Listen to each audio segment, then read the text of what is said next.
venue and at the Democracy Centre this morning. And now, it's my absolute pleasure to introduce our founder and CEO, John Rathant.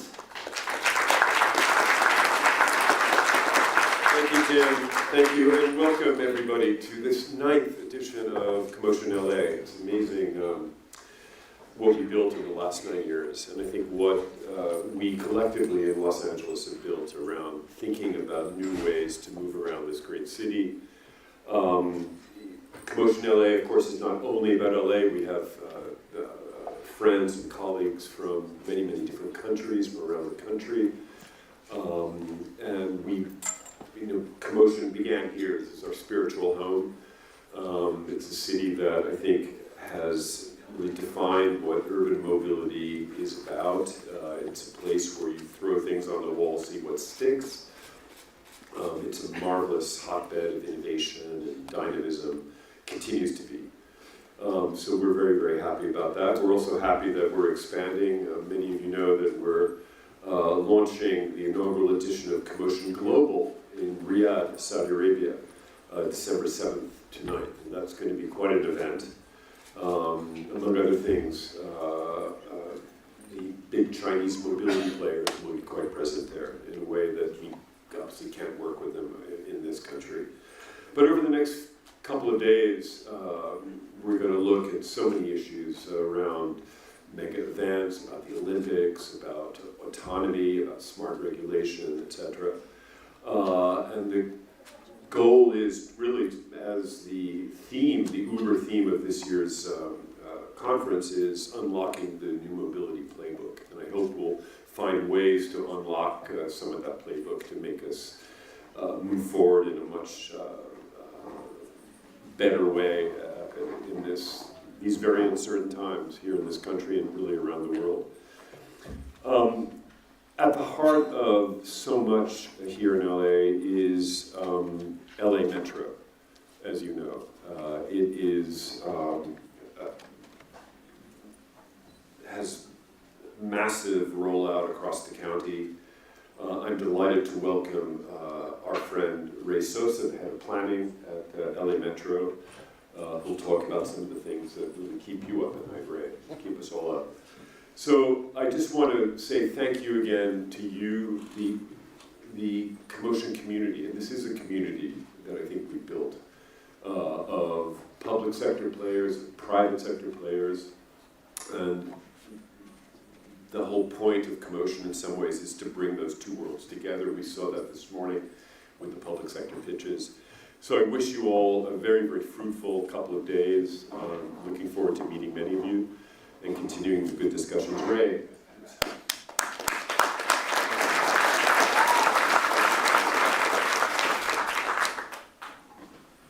Good morning, everybody. On behalf of Metro, I want to welcome all of the various aspects of the mobility sector to Los Angeles County and LA City and the community of Little Tokyo. This year has been an exciting year. The last 10 years have been an exciting 10 years, and the last 20 years have been an exciting 20 years for Los Angeles County. I actually started my career at Metro so many years ago when things weren't all that great, and have been part of this agency, either working for it directly or through the private sector, seeing it just turn around how the community, how the city, how the county, the state sees Los Angeles and public transportation. I started my career as an intern in the mid-90s. I'm now the chief planning officer at Metro. Under my responsibility, of which there are 3 primary responsibilities at Metro, and that's to plan, operate, and construct the public transportation system. That's our primary role for being. On the planning side, we're responsible for transit-oriented communities and joint development. We're responsible for pursuing grant opportunities as well as distributing grants out to local cities. We're responsible for the planning of new major rail transit corridors, new bus rapid transit corridors, taking those all the way from concept to the start of construction. And we're also responsible for supporting the local roads and highways, with looking at it in a multimodal way, providing grants to local cities. So a lot under the planning department at Metro. When I started Metro, again, things were not as great as they are now.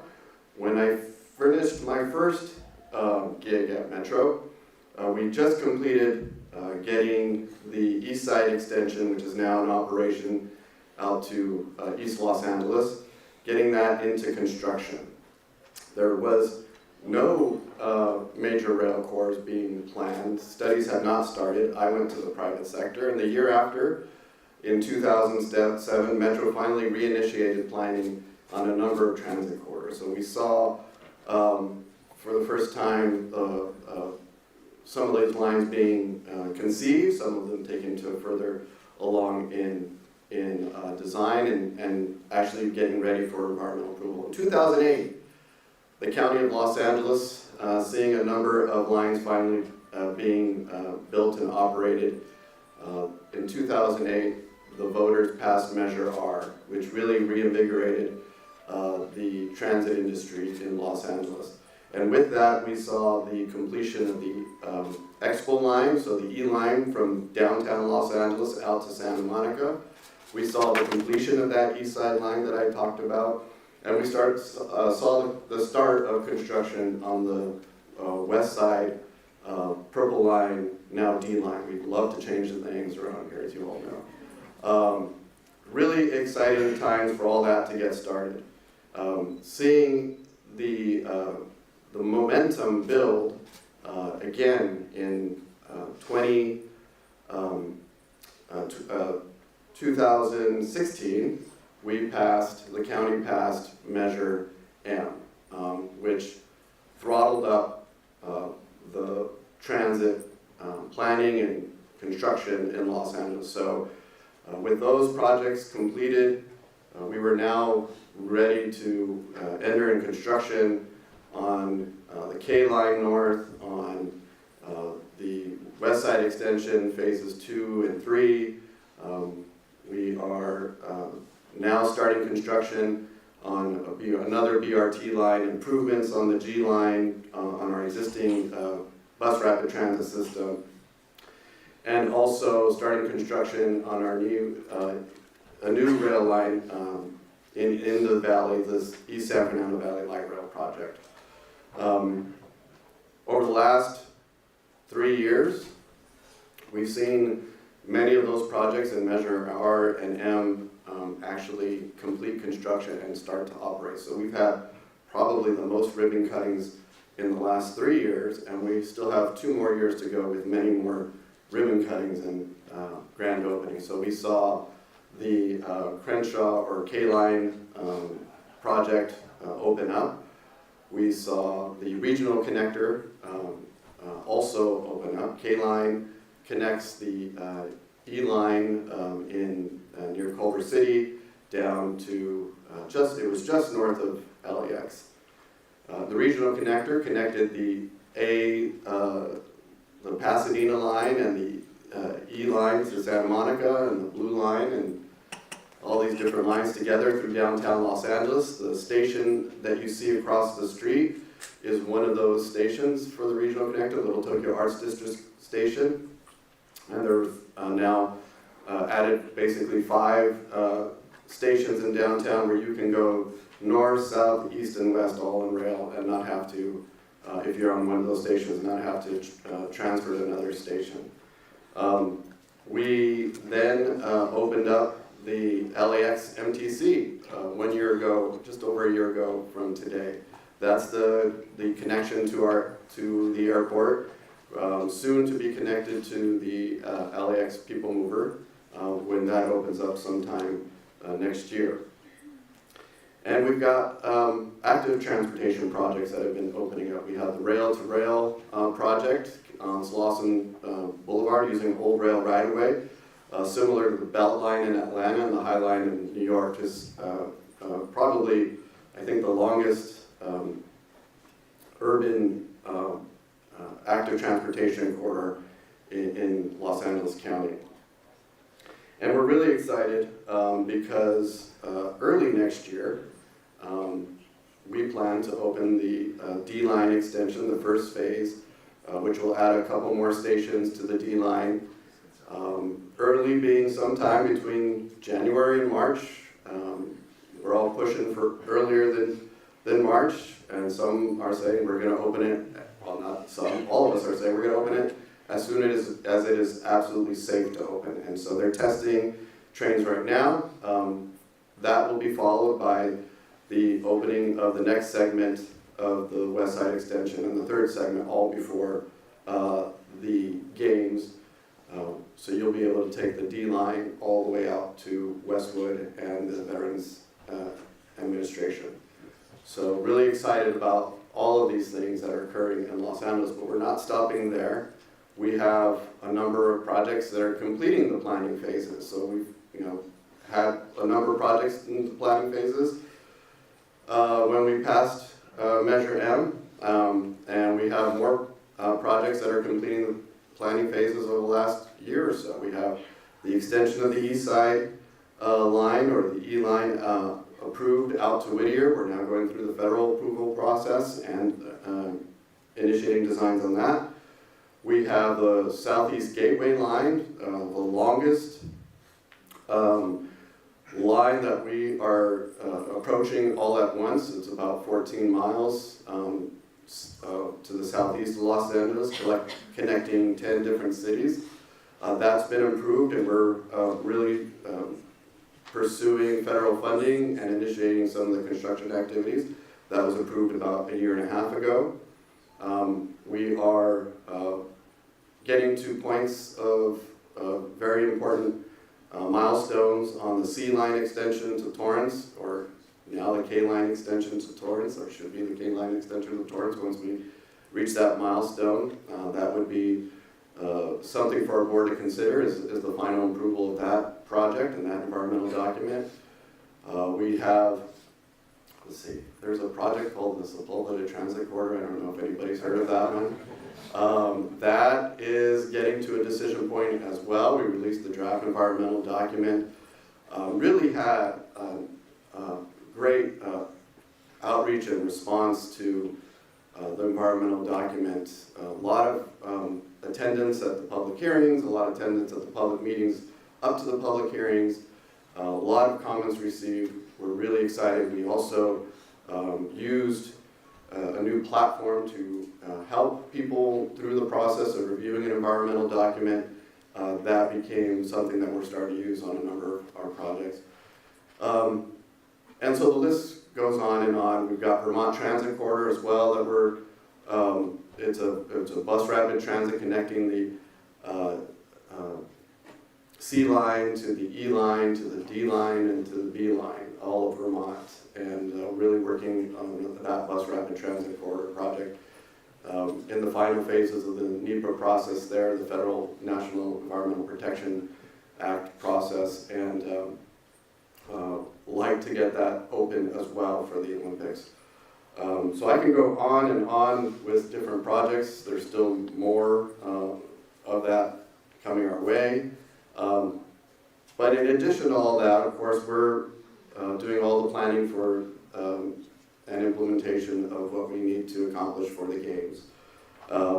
It is an opportunity for us to rethink our system, how our buses interface with our rail stations, how we utilize all modes of transportation, how we communicate information to our customers, to all those who need to move in Los Angeles while this is happening, and to move people from all over the world who, absolutely will not be speaking English or Spanish or a number of languages, although we've got quite a number covered in Los Angeles. It's still going to be something that we're definitely excited to take on.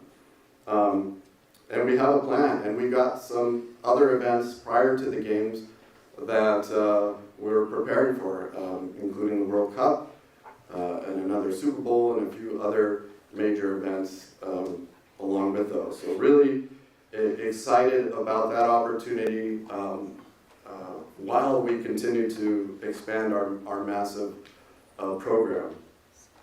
We're also looking at technology.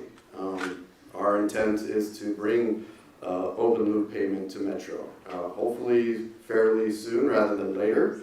We're in the process of enhancing our station experience and activation by bringing station activities as a normal way of doing business at Metro. So we have had what we call station takeovers, where we actually, during a major game or event, transform a station, renaming it temporarily, having activities, musicians, artists, all of those folks at a station to really create some excitement around our stations. And then finally, but not least, we are doing a number of things in terms of making everybody feel safe and comfortable and excited to be on the Metro system. So we have a number of things we're doing in-house related to information dissemination by having folks at our stations being there not to provide necessarily security, but to provide a friendly face and information on how to get around the system. So we're bringing the ambassador program, which are the folks that we've hired to do that for us over the last year, especially coming out of the pandemic, the last couple of years. We're bringing that in-house. It will now be a department or a piece of what Metro does. So we're really excited about that. And then we're also standing up the new Department of Public Safety, which is our own group of safety individuals who will help, again, make our system safer, be able to respond to any activity. And they're testing a number of different technologies like tap in and tap out into our stations, as well as others. So we're really excited about the next few years and have been excited over the last 20 to 30 years about how the County of Los Angeles really entrusted us with their tax-paying dollars and being able to implement an ever-expanding system. So with that, thank you, welcome, please take a ride, please enjoy, and looking forward to hearing more about the conference. Thank you. Support of LA Metro, so thank you to everyone at LA Metro for this support. And I'd also like now to mention another key partner with whom we're doing this event. This is the 9th edition of CoMotion, but it's also the 3rd edition of us co-hosting this with OMF, the Open Mobility Foundation. We're really delighted that the OMF Summit is taking place as part of the CoMotion program this year. We've really joined our forces together to make this a better and more interesting conference. OMF is one of the most innovative and proactive organization out there, really putting cities with those deploying in their cities. So we're really delighted to have them, and a huge thank you to Andrew Glass Hastings and to Aileen McCallum, who've been really incredible to work with.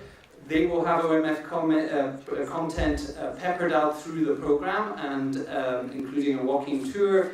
And tonight, the main reception is co-hosted with OMF, and we're really thankful for all their help on that. So thank you, OMF.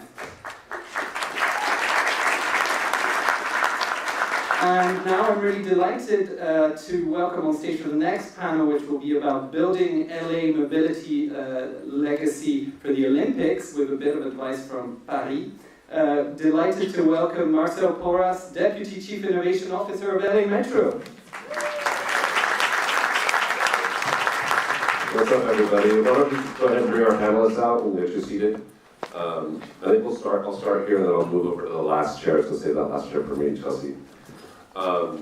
Really quick, I just want to get a show of hands while we get seated. How many people here work for a government agency? All right. How many people work in academia? A couple up there.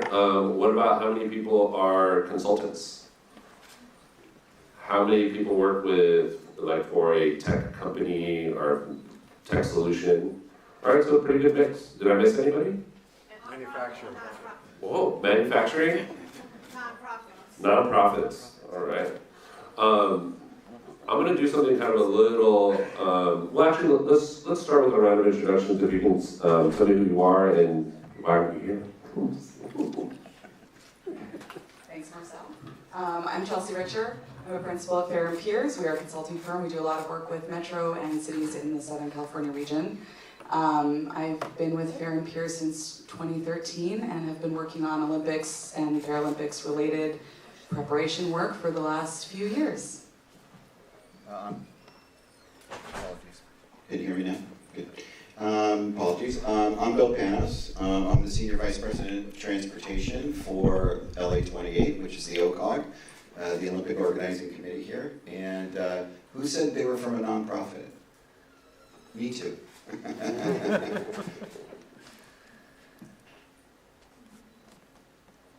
Good morning, everyone. Welcome to another beautiful day in the city of Los Angeles. My name is Dan Mitchell. I am one of the Assistant General Managers for the City of Los Angeles Department of Transportation, LADOT, and my responsibilities are project delivery and operations. And in the Olympics and Paralympic Games, my role is to oversee all the operation side for the Department of Transportation. Good morning. Can you hear me? There's a button. Okay. Now it's better. Okay.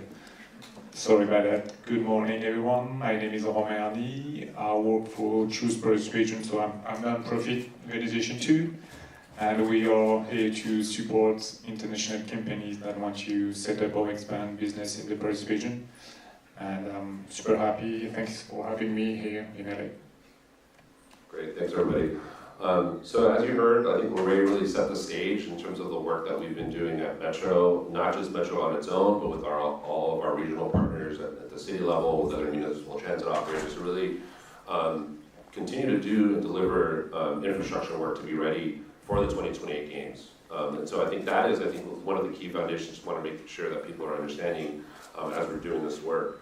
But I think that, I'm curious, from the people here in the room, how many people were in Paris?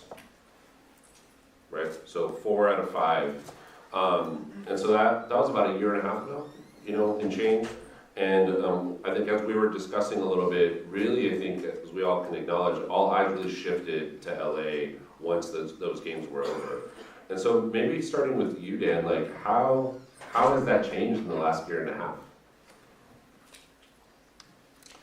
Well, ever since the mayor gave the Olympic flag to Tom Cruise and he brought it over to LA, that there's been kind of a resurgence of energy.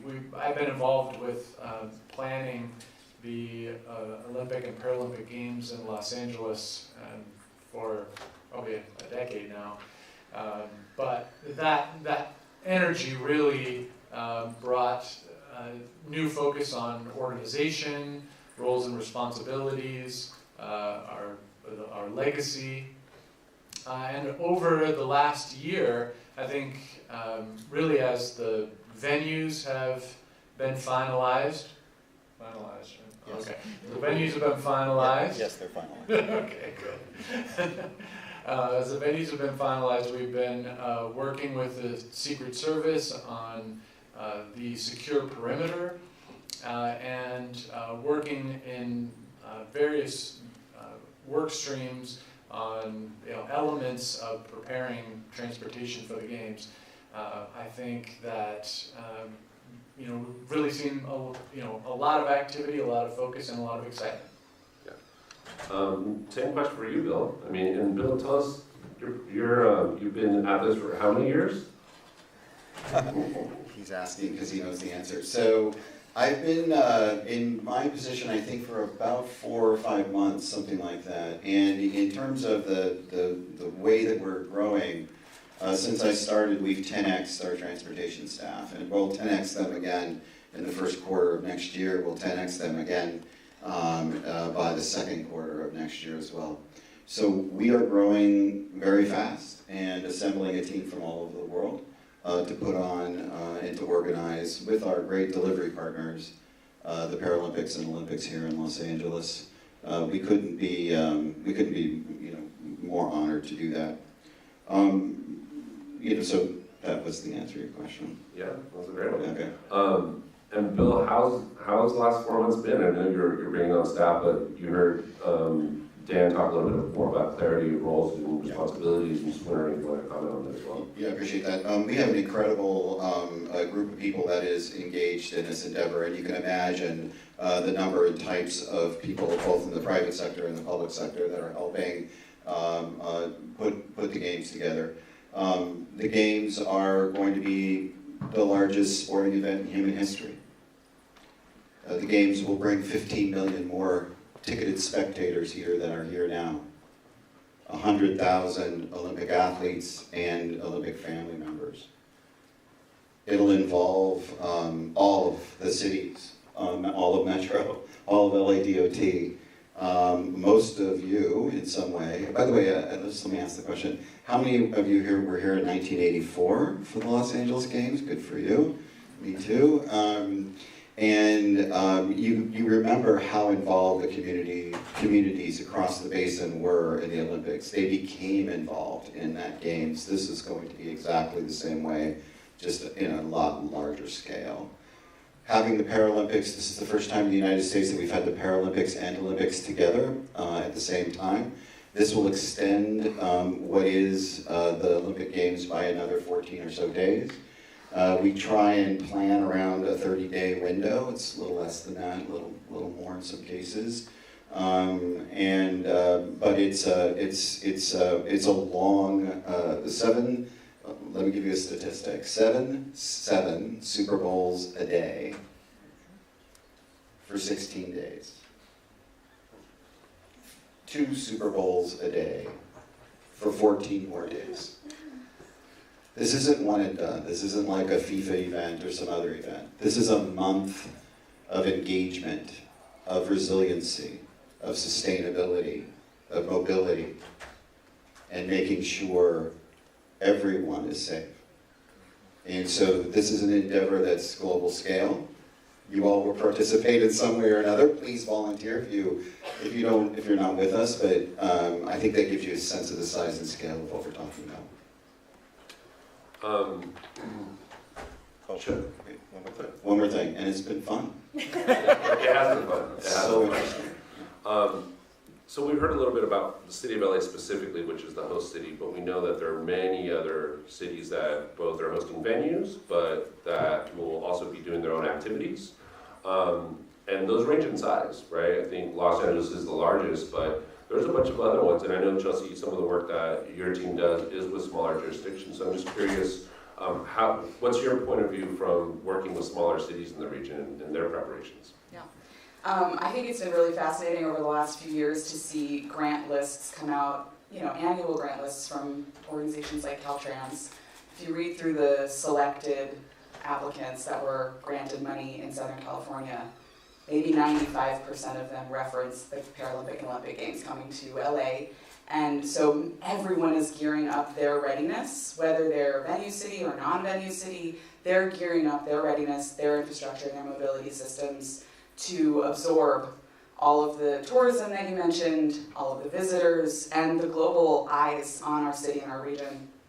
And so we've really been seeing so much energy and attention sort of directed towards this 2028 deadline, and really creative leveraging of the work that's already on plans, the work that's already in capital improvement program lists, sort of be pivoted or reprioritized so that it has this connective point or this nexus to some games purpose, whether that's a community hub or active transportation infrastructure or first last mile connections to the expanding metro system. We've really seen this incredible sort of pivot of all of the resources that people have in their cities and also that they're going for outside of their cities. A lot of that being sort of focused on readiness for the games. And I think we're now at the exciting point of a lot of that money coming online and seeing how all of that work is going to be delivered in the next 2.5 years.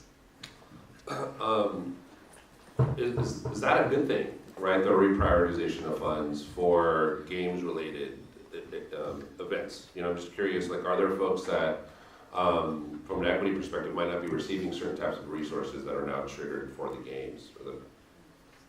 Yeah, I mean, it's definitely a really important question to be asking, and I think probably in some cases, yes, where there are projects that have really strong need and just haven't found a way to get off the ground, and now they can, and so they're actually fulfilling that equity need because they're pivoting their messaging and the urgency with a deadline of 2028.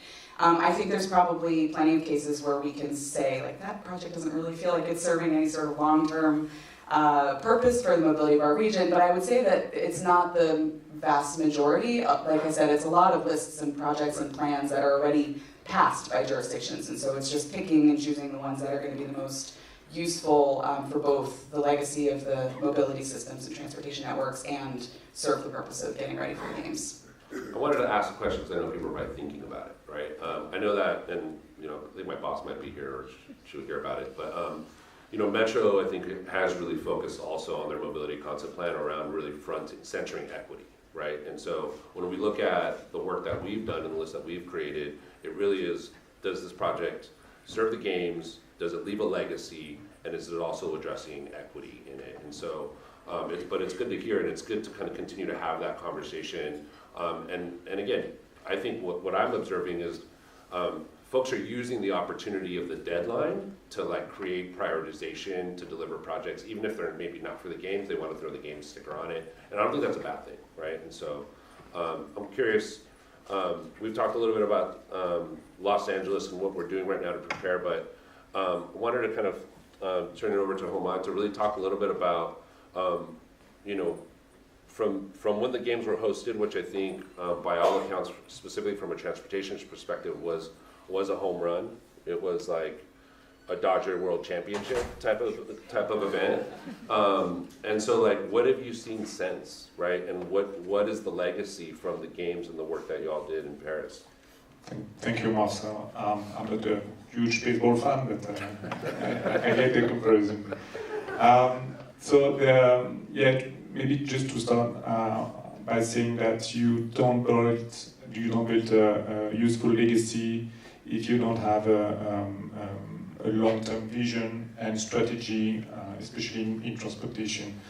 In my opinion and experience, the games are a catalyst or an accelerator on some project, but you have to have a vision and a long-term strategy. In our case, in Paris region, we started 20 years ago by a huge project called Grand Paris Express, which will double the size of the metro lines, 200 kilometers, 16 new train stations. It's going to be 32 billion euro of investment. And the games were very useful to, as you mentioned, put pressure on some lines for extension to be ready for the Olympics. But overall, it's just it was a project before. I wanted to mention maybe two things for the legacy, maybe a more short-term legacy, but we, in Paris and in the Paris region, we made a major leap forward for accessibility. Now, in the Paris region, 95% of the stations are accessible for people with disabilities. Before that, it was a nightmare. Nobody was, okay, it's important, but we don't have the money to do test investment. But the games were like catalyst on that project. So that was first. And the second, maybe short term, and 1 year after, it was very operational, but we had, I guess, in many big metropolitan areas in Europe, we had a bus driver shortage. So we had difficulties to hire a bus driver. And as we committed to have 100% public transport accessibility for all sites in the Paris region, all operators, public organizations train and encourage the bus driver training to be ready for the Olympics. And again, at that time, at the moment, we are pretty good on the numbers of bus drivers in the Paris region. So and we made other projects you mentioned, but on the logistic on the Seine River to build the Olympic Village in Saint-Denis. So we developed a new type of logistic, because it's not only for people, moving people and goods. and other projects. But it's I feel a bit nostalgic talking about the Olympics. I guess, guys, you're very lucky to host, and I'm pretty sure that LA, with the creativity, the talent, and the energy, you will do a fantastic job, even if it's a big mission. Yeah. So one of the things that we noted when we were on the ground in Paris was that all of the favorite, sites, restaurants, bistros that might have been overpopulated during a regular tourist season didn't receive as much, right? It was like, it was more bearable to kind of access those places, which I think was maybe like a slight concern initially. But we were just talking about this right now. What does tourism in Paris look like today? So we are still the first destination worldwide for tourists, and we are with growing numbers. So people saw the Olympics on TV, and some of them came, but and we had a great momentum for sightseeing. People really wanted to see the sights and the city and the region. But just, I don't know if you remember, but we have the torch. It was like a montgolfier, I don't know the English, but it was a big balloon, and everybody was close to the Louvre Museum, and so at the end of the games and the Paralympic Games, the balloon went outside the city, and Parisian asked for again to have this symbol of the Olympics, and we put it together this summer again for the 1 year. So we put the balloon, and all the tourists and the people in the city were very happy about. Again, a lot of nostalgia, and it was a great time. Yeah. So the legacy, right, of the games, right? And I think, to your point of being really thoughtful, and again, you represent kind of economic development, tourism, highlighting the Paris and the Paris region for that. I think one of the things that you told me backstage that was really interesting is that there's also a concerted campaign to try to create other venues for tourism to kind of spread that love around, right? And as I think about the county and LA County, really getting the opportunity to get people here, but then also to explore other parts of the region and kind of the rich community. I think, Bill, maybe is that also part of the strategy in terms of the venue? Maybe you can talk a little bit about how the games are going to be spread out within the region, and also across the country. Sure. So, these are good questions. A couple of things. One, this is a national game, and the Paralympics, Olympics are a national event. The torch will actually be moved through all 50 states in the United States. We also have a partner city in Oklahoma City, which is going to host the softball venue, and also competition venue, and also the canoeing competition venue. And they have these amazing facilities down there. In fact, that's an Olympic training facility down in Oklahoma City. So this is one of the first times we've had it structured this way. The logistics are a little more difficult, but we can definitely do it, and we're pleased to bring a national footprint to the games. I think that's one thing. The second is some more statistics. 49 competition venues. Times 2 non-competition venues. A non-competition venue is like a village where the athletes stay, or a training center where they may be training, or something like that, or a storage facility. We're moving a lot of logistics, a lot of warehousing and things like that. So these are non-competition venues that we still have to be transporting to and from. But what happens is we're spread out as far east as Pomona, and then as far north as the Sepulveda Dam area, and then as far south as my hometown in San Clemente at Trestles for surfing. And because we're spread out all over that area, again, the transportation issues are interesting when you spread out that far, just from a physics point of view. But it does allow for all of Los Angeles to be engaged, and the whole region really to be engaged. And as people come into the region, or from different states or from different countries, they can experience the Olympics in a variety of different ways. And that is unique. That is a unique footprint that the Olympic Games has never seen. And so we're, just last quick thing, we're building sort of 3 architectures. For your information, the first is what we call the Olympic family architecture, and that's the safe and secure system of transport for the Olympic family throughout the region and during that period of time. And then the second is our public transport architecture, which is what all of these incredible delivery partners, Metro, LADOT, SCAG, Metrolink, et cetera, are all engaged in. By the way, I've watched over the last, since the 1984 games, so has the Olympics, watched the incredible asset growth here. There have been great investments in Los Angeles and in its transportation systems, and it's one of the reasons why the games are here. And then the last is something you mentioned earlier, which is travel demand management, which is really looking at how we keep the economy going in Los Angeles and actually improve it over time, but also reduce both freight and non-freight, non-commercial, really cars, let them move around in the basin, but also let the Olympic Games move around as that goes on. And so that's a bit of a challenge for all of us, and that we're working on every single day. I can't thank enough our delivery partners in both City and City of LA. They're doing a great job. Awesome, thank you.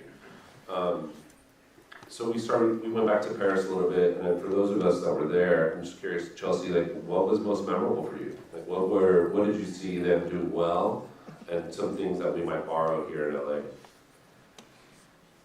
The general sort of use of public space, I think, is, Paris has an incredible foundation for that, and so does LA. And I think seeing all of that activated for the games in formal and informal ways was really inspirational, and it really shifted my perspective from this kind of looming deadline in 2028 that we're all working hard towards, to really being excited for working hard towards 2028 and then getting to experience this transformation of our region and the way that we engage with public space here. And I think that was really the most tangible thing, right? Walking around the public streets and things that were closed for the games, partly because of security, partly because of economic development, partly for transportation. Just seeing the crowd sort of engaging with all of those incredible tourism destinations that Paris has to offer. Yeah, and just kind of mapping how that might look here in 2028, and what it just helped me visualize, I think, a little bit better what we were working towards, and bring that sort of civic pride, joyful excitement to the mix, rather than just this sort of looming deadline with a lot of work to do before we get there. Open space, right? Public space. Bill, like, what's the perspective, right? Like, you're gonna have, getting into some of the weeds, right? There's a venue, there's a security perimeter that is built really by, the federal government, in partnership with you and local law enforcement. And then there's like getting the people in and out of there quickly enough to turn around. Like, what is the role of activating? This kind of goes back to your TBM kind of note, right? Like, do we want everyone, even non-ticketed people, to come to the venues and be outside partying, or eating pretzels, or like, what's your view on that? That is very specific. I should just say, I shouldn't focus on one venue, but and especially the one right by my house, but Trestles, we expect a lot of non-ticketed spectators to be there, and in fact, we're planning for that. And so there are plans in place for ticketed spectators, of course, detailed plans. Very detailed plans for the Olympic family, getting them there, having them have the experience they need to have, and then getting them out. And then, of course, the athletes. I do want to remind you that the athletes are at sort of the top of our safety and security pyramid, because they have to be in the right mental state to be able to perform. This is not something that people think about all the time. They can't have a disruption, or they can't perform, and because they're working at such a high level. And so you can imagine the various types of clients that we have to move through these various areas. But here's what you'll experience. You're going to experience there's going to be an outer perimeter, what we call a middle or an operating perimeter, and then the venue. And there will be different levels of security as you approach those venues. Cars will not be able to get anywhere near the venue. Those will be controlled by the Secret Service and us. And we have designated areas inside of the venue that only certain vehicles can go to. Some people expect, this is what we sort of mean by this is a no driving Olympics. It's really about sustainability and transit first, and really getting Los Angelinos and others to use transit and to get used to transit. I think there's a whole dialogue about that, and it'd be a great topic for this group, about how to get them to do that and talk about that as the legacy and what that's all about. But for this games, because of security and safety, we're going to keep the cars away. And so we're going to build, along with our delivery partners, large systems and use the systems we have to be able to get people in and out. Some of the venues have multiple sessions every day. Let me grab another one, Honda Center in Anaheim. They'll have, I think it's volleyball there. They'll have 3 or 4 sessions a day. And we have to turn those sessions, we have to turn those event systems around in about 45 minutes or so, 3 times a day. That's an amazing feat involving hundreds, if not thousands of people to get them out safely onto public transport and then get the venue reset for the next event. And then make sure that's okay and safe and everything's there, all the concessions, all of that is there.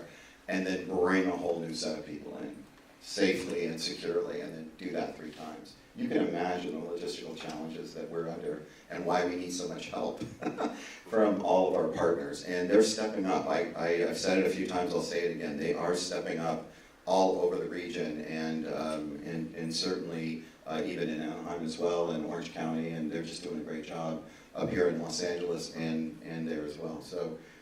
That's kind of what you would experience as you should expect to experience.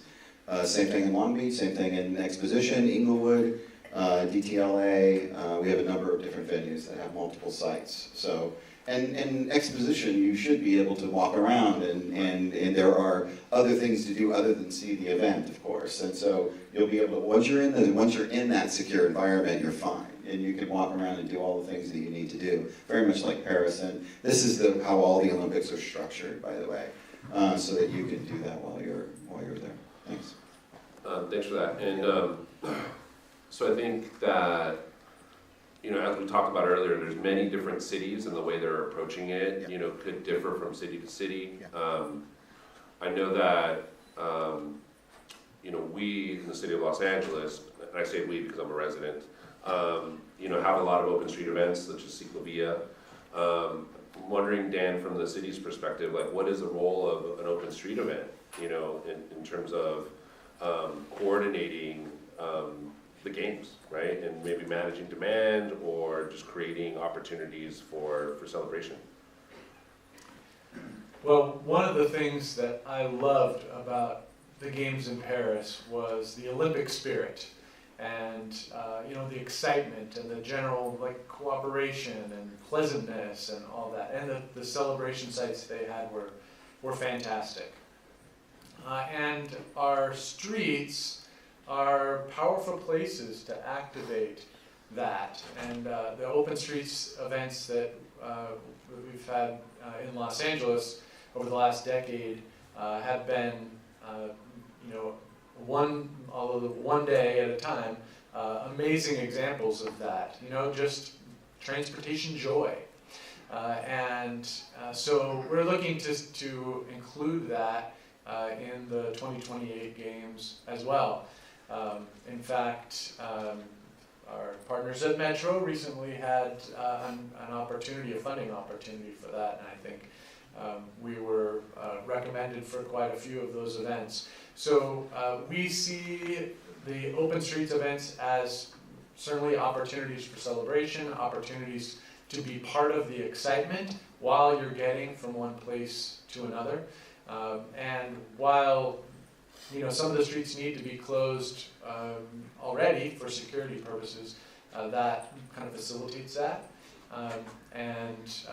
Dealing with the spillover, what happens post-event, that sort of thing.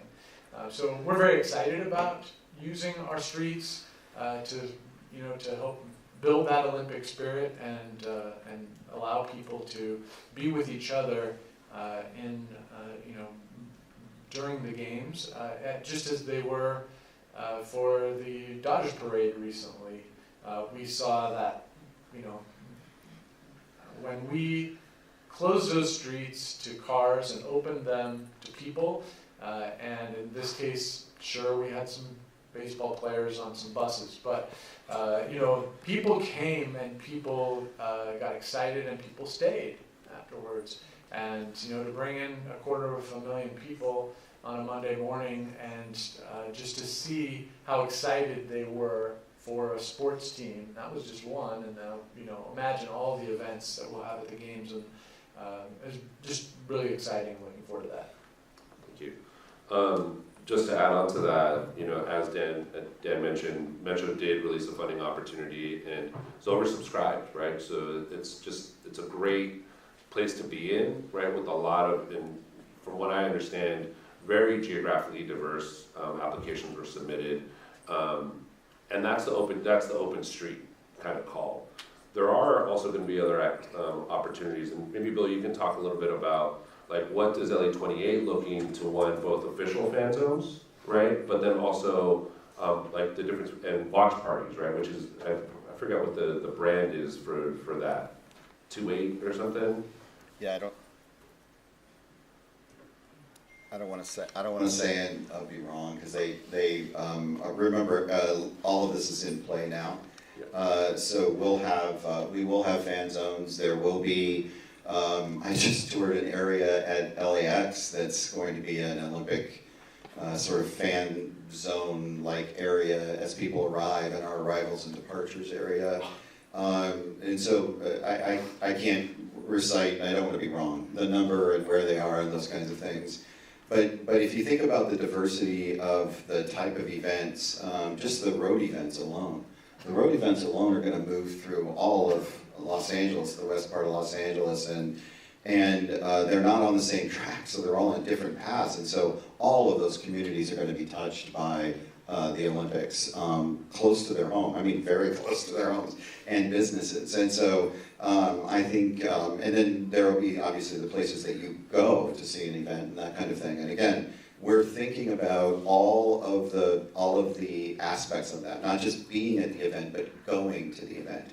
And remember, from our perspective, the Olympic experience starts when you buy a ticket.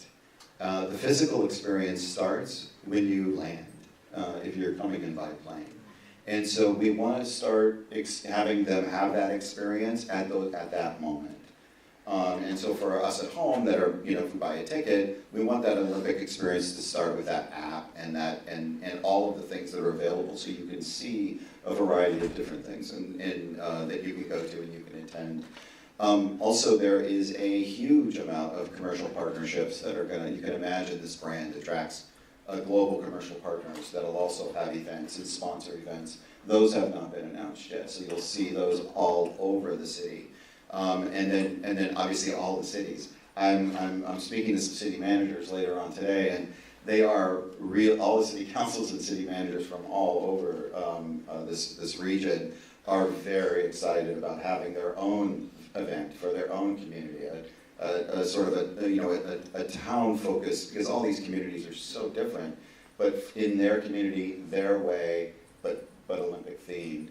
And so there's going to be a number of different events. Certainly there's going to be some sponsored by the Olympics as well, the Olympic Organizing Committee. And please don't forget about the, we don't, because it's top of our mind all the time.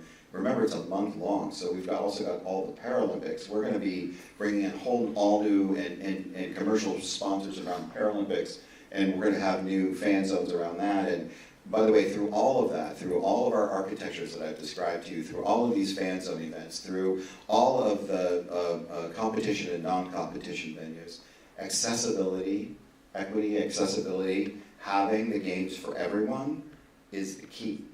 It's the key to the legacy for Los Angelinos.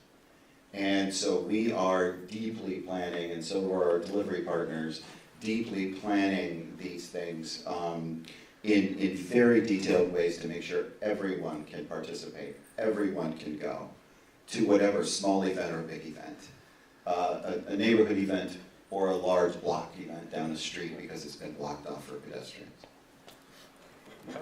Marcel, if I could just add to that, Of course. the City of Los Angeles is also planning celebration sites, at least one in each of the 15 council districts in the city. And that is one of these celebratory areas, is one of 9 pillars in the legacy plan that that Mayor Karen Bass recently announced. So she laid out a vision that really, exactly what Bill was saying, these are games for all. And so no matter where you live in the city or in Southern California, we see that everyone can take a part. Well, you guys both gave me a bunch of different ways to go. Why don't we talk about legacy a little bit from the executive directive and 16? I know Metro has a specific one that we're working on with you, but can you talk a little bit about the legacy of transportation through the mayor's pillar? Absolutely. Maybe I'll just spend a minute to lay out, Sure. the bigger vision. So the mayor in her legacy plan laid out 9 pillars organized in 3 groups of 3. So the first is an inclusive city. That's a focus on accessibility, which we talked about a little bit. It's a focus on youth sports as well as human rights. And then a thriving city, thriving games, and that's a focus on business opportunities, jobs, and sustainability. And then the third is a vibrant city, and that's where we get a focus on culture and art, as well as these celebration sites, and then streets and transit. And so it's that last pillar that I'll dig into. So I don't think we've mentioned this, but as part of the Games Agreement, a group of partners, which Bill mentioned earlier, are organized as part of the Games Mobility Executives. So that includes Metro, LA28, LADOT, but also Caltrans, the Southern California Association of Governments, SCAG, Metrolink, and then the LA Mayor's Office as representing the host city. So I think I covered them all.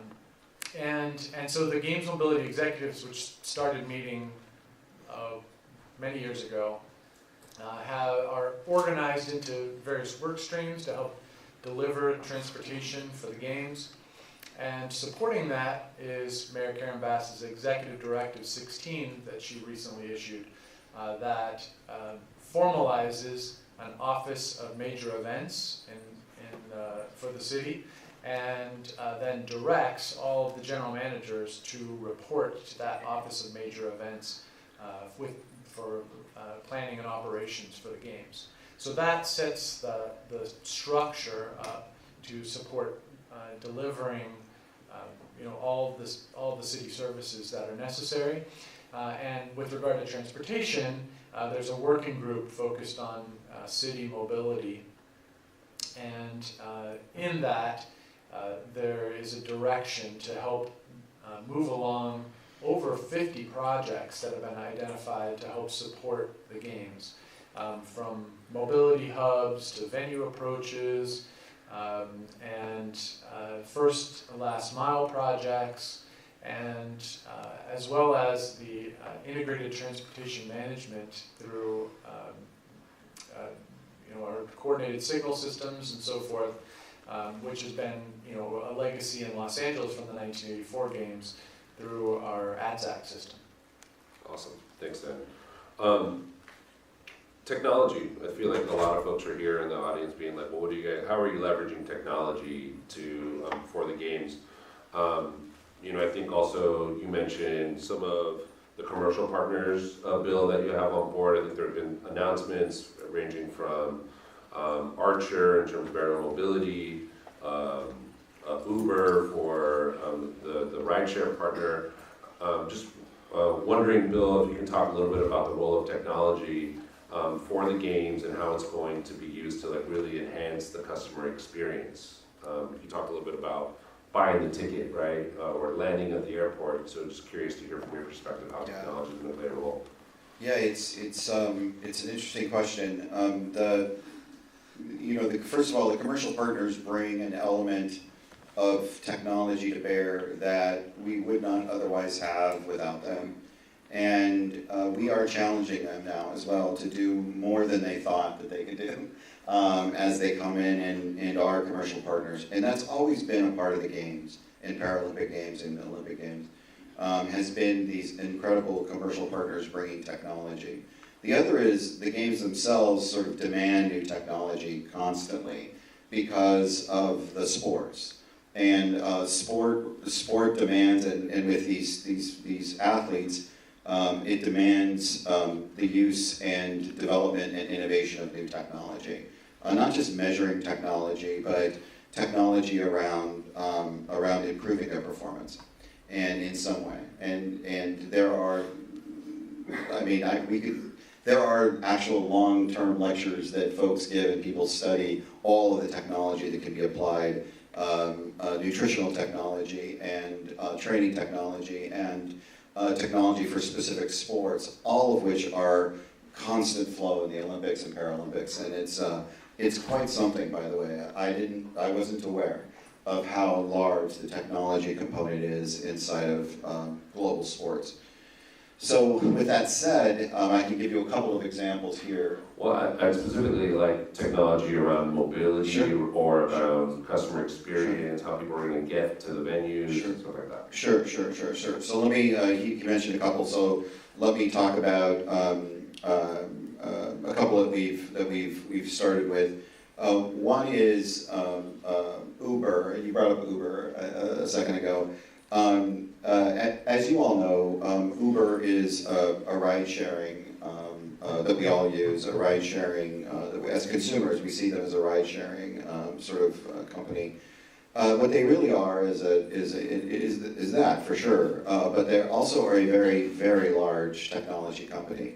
It's their technology that is actually behind all of the things that are happening around the app that you use and the ride that you consume. It is that technology which we partnered with Uber for. They'll still have their normal ride share along with Lyft and all the others in the variety of different places that they're going to have, given the constraints of the mobility sort of profile that we place out onto the system here. But what we're commercial partnering with them on is their technology, the backbone. This is the first time they've ever shared their technology with anyone, and it'll be with the Olympics in Los Angeles. And so when you go to, the idea is when you go to move around, it's going to consume all of the Olympic information real time, including when venues are out, when they're in. We'll actually have predictive analytics around how many people, where, and it'll actually help us move the Olympic family, and it'll help us send to the app that you would use as a spectator or a ticketed spectator the information. And then even if you weren't involved at all in the Olympics or Paralympics, it will be an upgrade inside of the app that you would have as a consumer so that you could have all of that. So we're not necessarily borrowing their rides, we're borrowing their tech. And so that's what I mean by asking our partners to do more than they've ever done before, is to bring, for the first time ever, to allow us to see and utilize, and then utilize for the Olympic Games and Paralympic Games, and for all of us that live here, their technology. And it's going to help us in a variety of different ways with buses, and it's going to help us with a number of different things that we are looking forward to. Unfortunately, I can't get into the details of it because it's the first time they've ever used this technology before, but I can say that. I can say that we're not really using their cars or the rides, and I mean, to some extent, I guess at some point in time, we might plug something in, but really what we're getting is the tech, everything that's behind their system, inside of the Olympic system. That's super interesting, and you said you can't get too much into details, but I think one of the, and I just remember a presentation that Chelsea did about her experience in Paris and like trying to access directions using apps.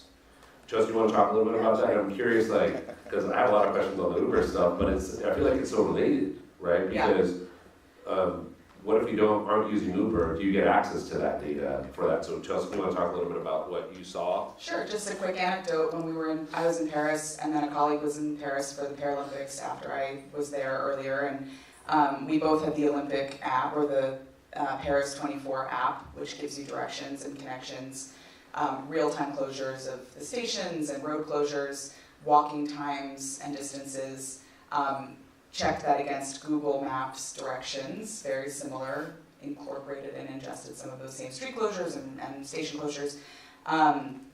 I believe the Paris 24 app also incorporated an element of accessibility where it showed which of the stations were accessible for wheelchair users and provided a wheelchair accessible route if needed. And then Apple Maps, which was my colleague's map platform of choice, gave a totally different set of directions, travel times, modal connections. And so between those three platforms, we basically got three different sets of information that all got us there in the same way, but in different times and with different levels of ease and connectivity. So yeah, I mean, definitely a question that comes to mind for me is, Uber is not my current app of choice for that, but are we all going to be kind of pushed in that direction to consume that information through Uber's app? Yeah, no. So there will be obviously an LA28 app when you sign up for it, and certainly when you buy tickets. The vision that we have, we're not done yet. And I should say, we just announced also Google as a huge global sponsor to the Olympics and Paralympics. So we're actually going to merge these technologies. We're trying to avoid what happened in Paris by taking all these platforms and merging them into the app, so the LA20 app. So you have one app to go to, one source of truth, and that there isn't any sort of confusing information out there. And all you have to do is go to the LA28 app, and it gives you all of those sources in one place. That's another unique thing, by the way, that's never been done in Olympics before, bringing all these various platforms together into one place. Now, could there be conflicting information because you have a different app or you're running on? I guess, and we're going to try and avoid that, but we're building a system in the LA28 app that takes in all the Google data, and that takes in all, and that includes, by the way, Waze and all that stuff, and then includes all of the Uber technology as well. And Uber is really about logistics of wayfinding and where we're going to put, certainly where we're going to put buses and cars. So it's really for our Olympic family use in a variety of different ways, but it will help with others. But we're going to try and build all of that and integrate all of that into one app, so you don't have the same problem as Paris. One of the things that they do in the Olympics, the IOC and NOCs do really, really well, but the IOC particularly, they actually have a really good process to see what happened before and to always not replicate that problem and then improve it to the next one and the next one. I mean, it's not a small task. They have large amounts of resources that go to that, and so we are learning constantly from each games. In fact, we're on our way to Milan and to Cortina for the winter to do the same thing and to see what's working, what's not. And then we're actually plugged into all the events that are about to come up here in Los Angeles to see what's working and what's not, including, by the way, the Dodger Parade, which went well, and see what's working and what's not in detail, and plug that into our experience as well. So you should have one. I did like the Paris 24 app, to be clear. I thought the accessibility directions was a really nice, unique feature that you don't really get on Google Maps or any of the other ones. You're right, but there was some very confusion about the people.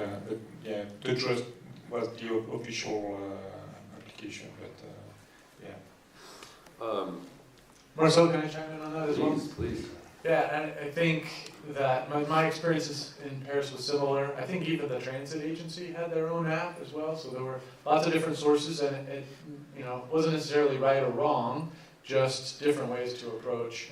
And being involved in special events, we know that sometimes the best way is not necessarily the shortest way, or the fast way, or the best way overall to bring people in or out of a venue may not be the shortest or fastest for each individual person. It may be counterintuitive to go around to another exit. but ultimately helps distribute everyone around. Google is also a partner of the City of Los Angeles, where we use Gmail and the Google products. And so we've also been in conversation with Google even prior to them becoming a partner of LA28 to focus on some of those challenges that come from the underlying information that their algorithm is using to make decisions. So sometimes, you know, a path that looks like a really straight and fast, direct way of getting someplace looks that way because it's actually closed, and so nobody's on it. And so having the underlying information, and at least in the City of Los Angeles for special events, it's one of my teams that's involved in actually, you know, doing those road closures, restrictions, and so forth. And so getting that information into Google in ways so that their algorithm can then help map the best way to go, whether you're going by transit or by by foot, by bike, or by car, that you're being routed in a way that is going to be efficient, but also makes sense overall to the event scheme. So I'm going to let you answer, or make a comment, and then I'm going to go to questions real quick. We have about 10 minutes left, and I want to hear from the audience. Yeah, very quickly, we talked a lot of mass transit, public transportation, but we didn't talk so much about bike. And back to Paris, I'm a bike rider in Paris, and I think I had the superpower during the Olympic Games because I can go through security, the road were closed for the cars, and we had a parking dedicated in front of the venue. It was good. It was for people take care of the bike, and it was fantastic. I never experienced other type of event like that in Paris, but I don't know if I have a wish for the LA28 is everything related to bike is. I feel like I had superpower with my bike. Yeah. I rode my bike here today, electric bike. I want to take some questions from the audience. I want to start with, does anybody have a bicycling micromobility question? You do? Bicycling micromobility? Go for it. Well, I introduce myself. My name is Bernard Bello. I grew up in Barcelona, and I remember the first Olympic I remember I was a little kid was 72. And I relate to what you said when they don't feel safe, it's a big issue. Obviously, I remember the one in Barcelona that the city has become really attractive. And go back to micromobility, and today, I actually live in San Diego, I took the Metrolink, and then I waited for an hour to get here because the Metro has some issues. Not to be negative, you know, but that's what happened to me. So I often, and I came from Japan, I went to a micromobility show, and they showed me the city of the future that was built by a guy from Denmark that studied in Barcelona. So I saw how they had the promenades and all these things. So related to micromobility, to me, as a European that have been here for a long time, the most impressive thing that LA has is riding your bicycle from Redondo Beach to Santa Monica. And I think when Tom Cruise came from Paris, wherever he went there, because then you see this essence, you see the difference and the change. So to me, something will be amazing for like somebody like him that like to ride bikes. Have that opportunity that a lot of people, if they wanted to walk or ride, they could actually use that path that you guys have, make it bigger or smaller, wherever you want, and then have that access, right? And I have seen it, you know, I have cities like Vienna that I really like, and I see how you can actually use your it's interesting because Lime and wherever. Brendan, is there a question in there? Yeah. Okay. So the question that I have to ask you about this is that, you know, are we want to have lines where you can use either have your app connected to your scooter, to your bicycle, and to the metro, you know, and maybe use some of these things? That's my question. Well, I will take a shot at that. And first of all, I apologize for your hour delay, but their operational challenges happen, and having different options to get from one place or another is really important. So if you're at Union Station, it's probably like a 15-minute walk over here, so there's no reason to wait an hour. But there's also great bicycling micromobility connections. So we partner with Metro with a bike share program, and then we've spent over the last decade made a major investment in re-envisioning our streets to support walking, biking with micromobility as well. Definitely for the games, we have first last mile projects that we're working towards to help make critical connections in our system. And then we also talked about the open streets opportunities that are going to be coming as well. So I also loved biking in Paris during the games. It was great, and direct access, and so we're looking to create that.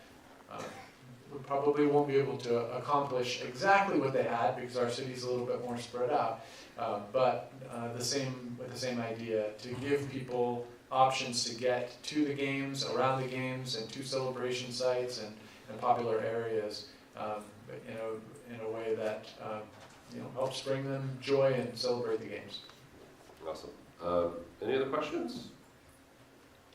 With the LA 28 app, will there be an opportunity to, maybe not like actually do an integration with stuff, but have like Lime or Circuit, we're all partners here for this event, like when it's operating in other cities, like link to those or something? Like, what's the way that's going to work? It's just like, obviously a full integration doesn't make sense, but something, especially because Lyft and Uber are competitors. Like, do you guys have to choose one, or since you're so ubiquitous, can you be wherever you want?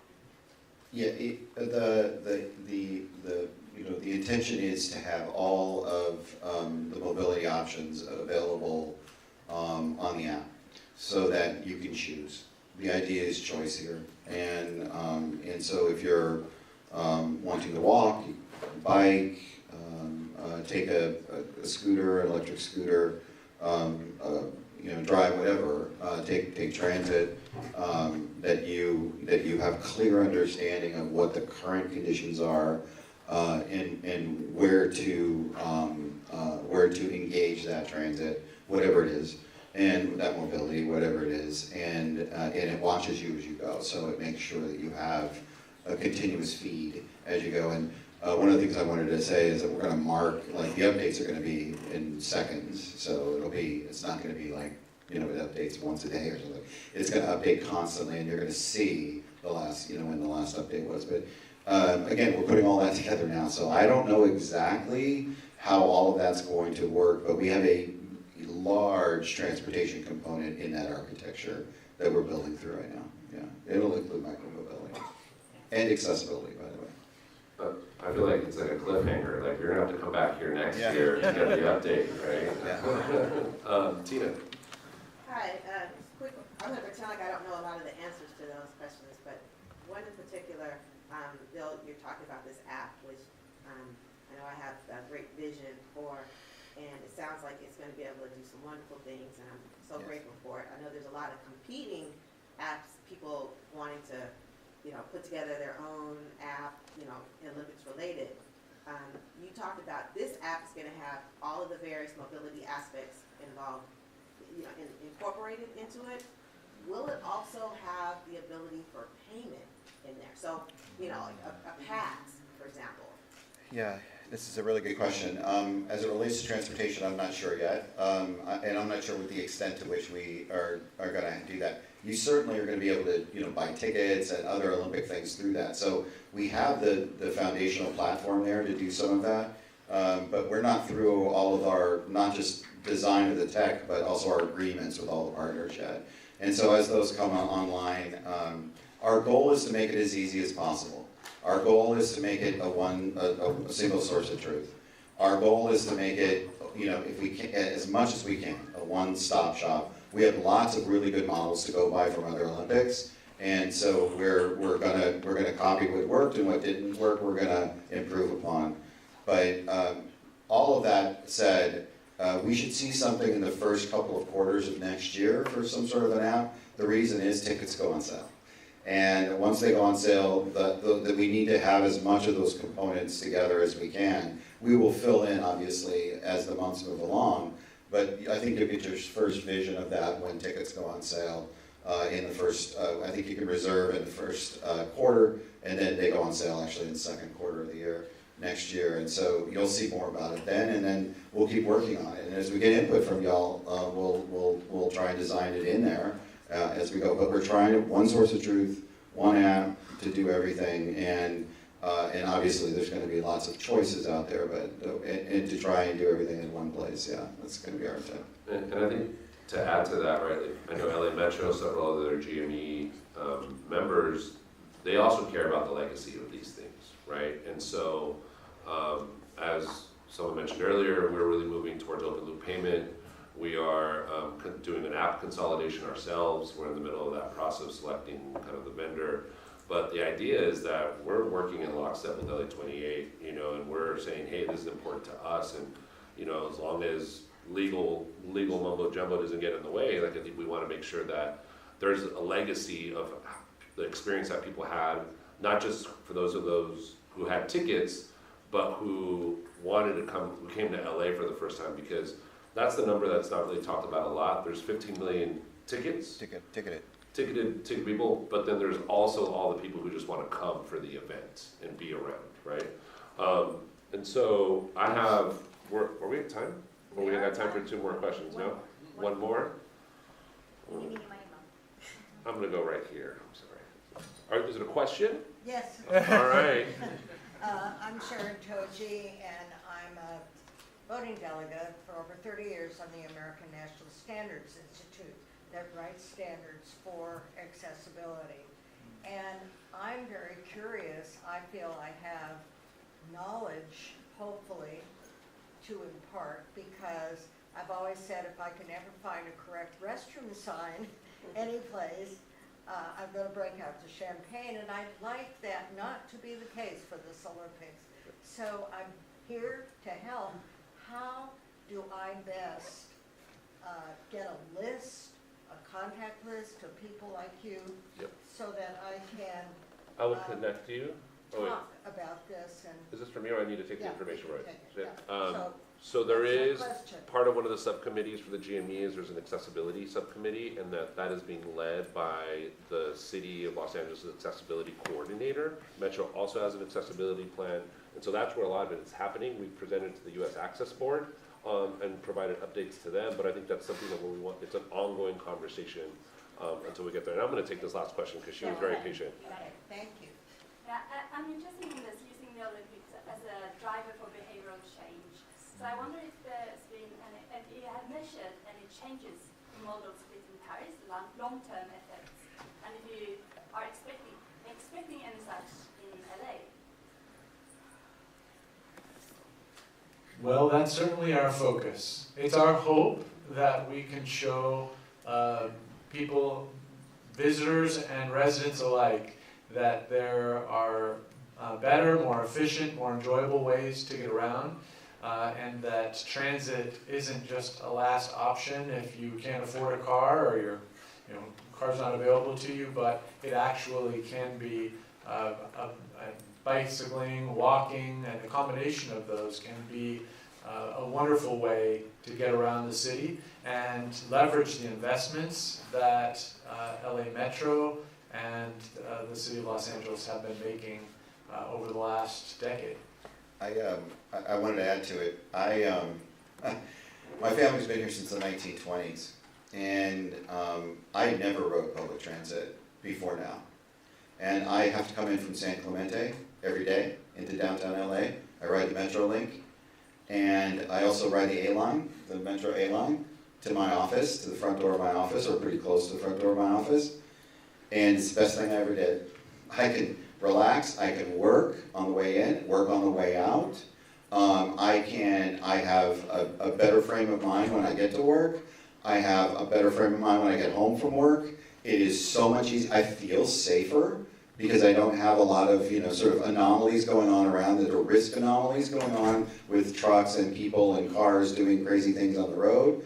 I don't have any of that, and it has given me a peace of mind that I've never had before. And if we can take that and make that part of the legacy, and then also on top of that, and inclusive of that, create a more accessible system, meaning a system that everyone can use regardless of their mobility challenges. We've got something there. And if you were here in 1984, we're taking advantage of something that happened back then. It happens at all the Olympics. The community, a switch went off in this community, and they all became Olympians. It was a very weird thing, and I remember it. And the people that were here in '84 were shaking their head, yeah, I remember, because we all wanted to be part of the games. And if we can have them be part of the games and use transit, public transit, we've got something there that I think will last a lot longer than just the games itself for a legacy inside of the greater Los Angeles area. Well, we're over time now, so that's a sign of a good panel. So give it up for our panelists.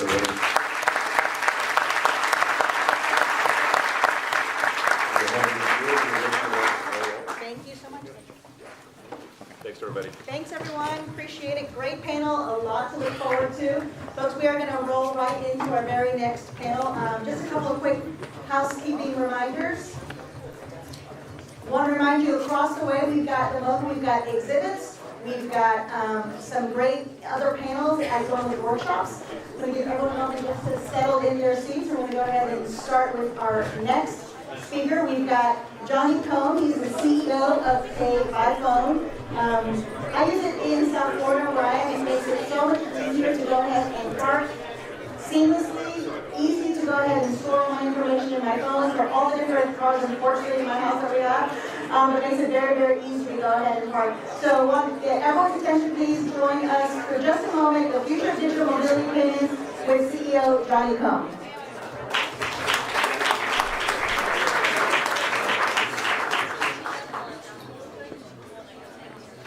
Okay, ladies and gentlemen.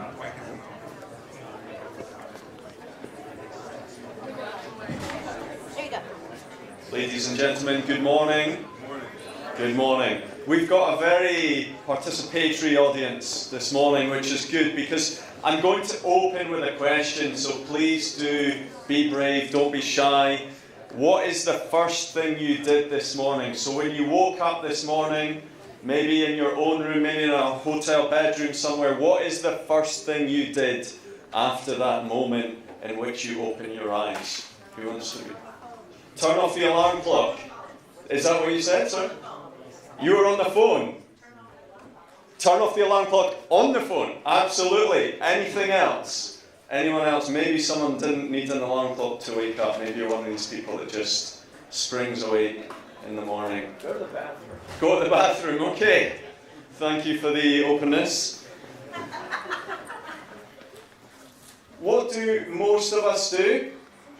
Well, 70% of us, we use our smartphone as soon as we wake up. When we get up in the morning, maybe we turn the alarm clock off, maybe we check the news, maybe we check social media, but we are very much habitually attached to this device, aren't we? A couple of other stats. We lift these devices up on average 2,600 times per day.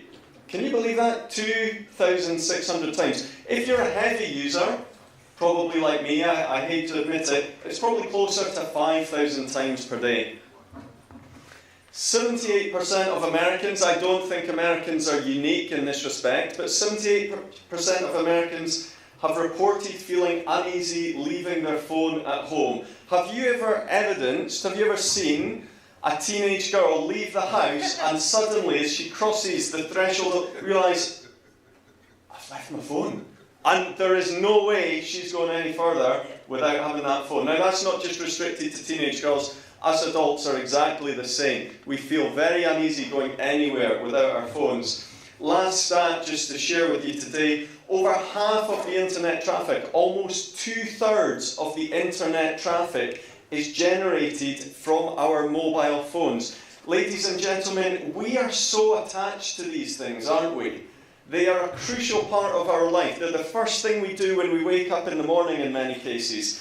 And it's something that we're attached to over the course of the day, picking up multiple times, literally thousands of times per day. Now, why is this? Why are we so attached to them? Part of this is because they almost feel like they're an extension of ourselves. We can't leave the home without them. But part of the reason is that, for better or for worse, our phones do make things simpler for us. Think how much easier our lives are today compared with 20 years ago, because we all own and use smartphones every day. So today, when you checked in for the conference, maybe your ticket, maybe that was part of your mobile wallet. Maybe you had that on your phone. When I flew here last night from San Francisco, I went through that whole airport experience, and my boarding pass is on my phone. I don't need anything printed, it's all integrated with my TSA pre-check. Even now, some flights I take, and you've probably recognised this as well, you don't actually need to show your passport, you just have facial recognition. Because I'm a foreigner living in Canada, I have to go through border control a lot and get questioned by the border guards. And often now when I walk up, they say, "That's fine, Mr. Com, on you go."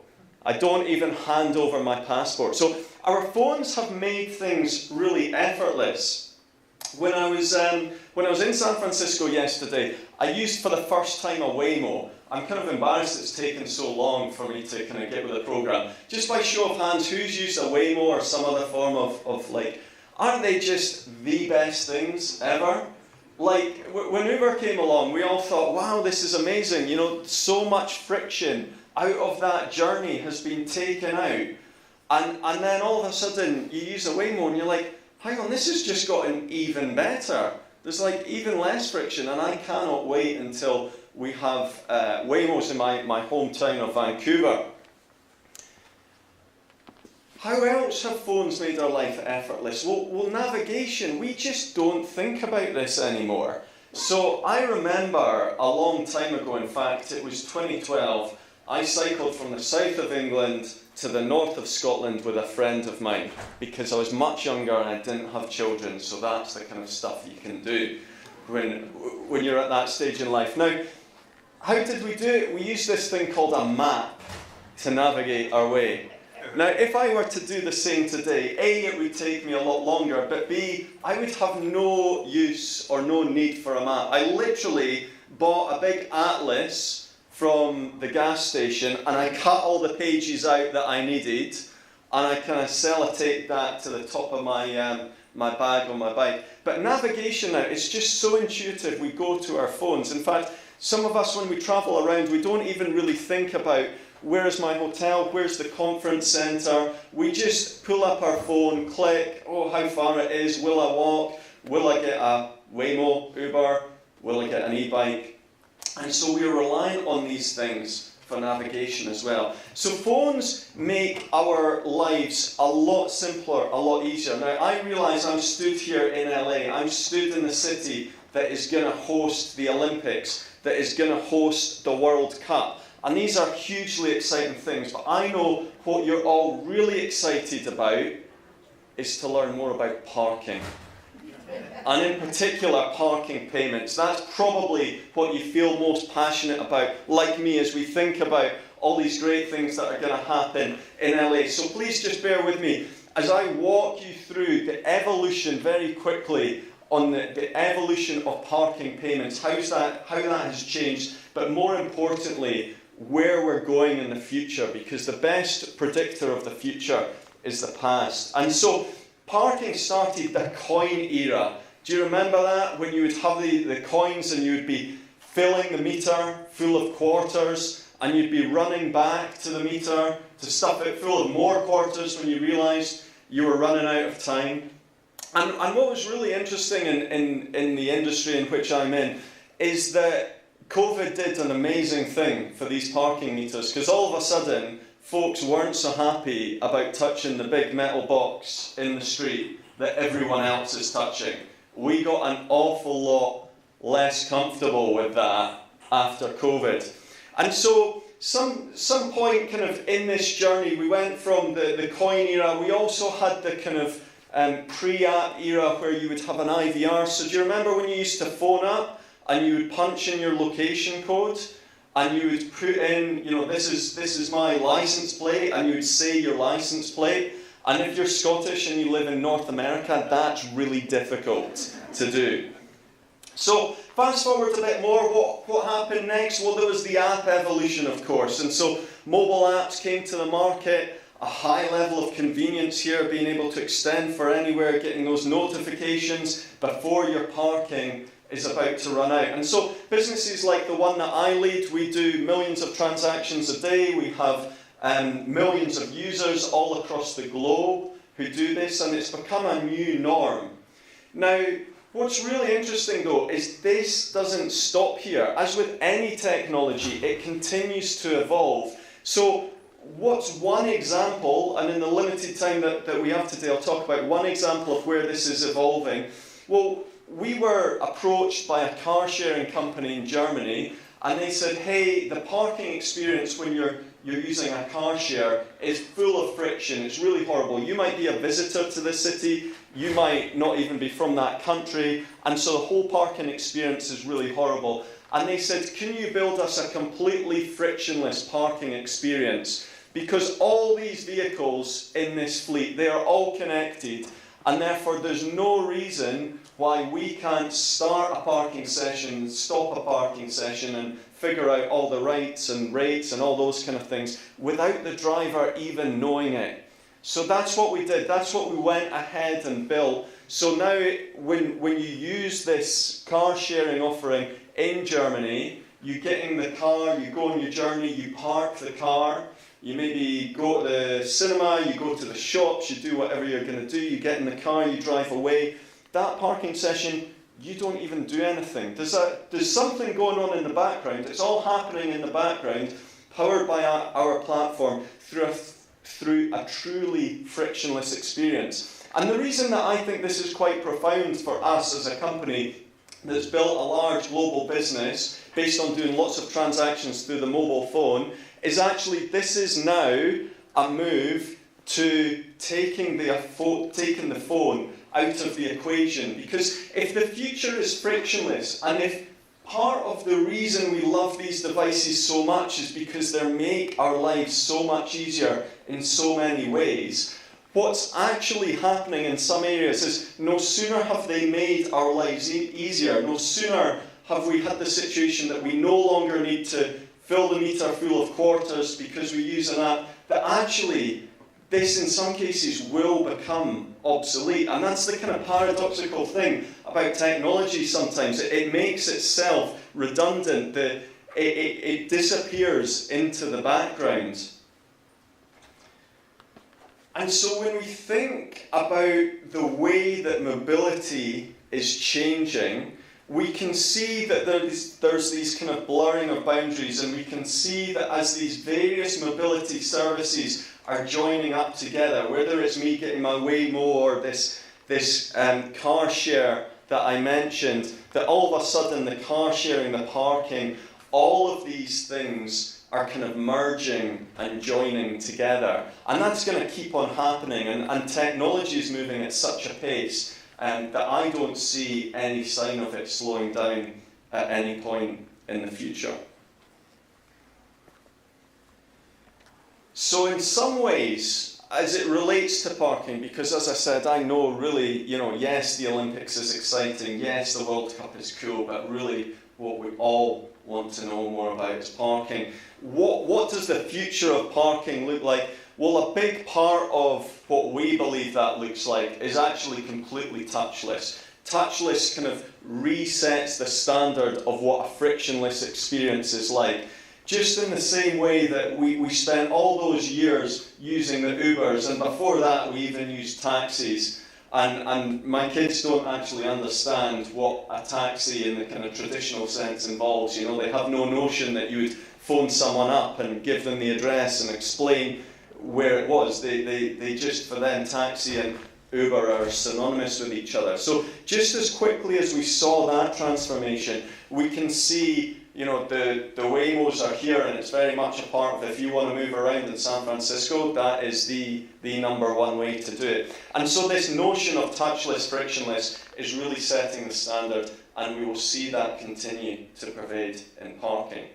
So finally, I'd love to take any questions. We see that the car is becoming, in this particular case, the car is becoming the wallet, and the phone is the initiator of the transaction without anyone having to even pick it up. So if the 2,600 times a day you lift this thing, then one less of them will be because of parking.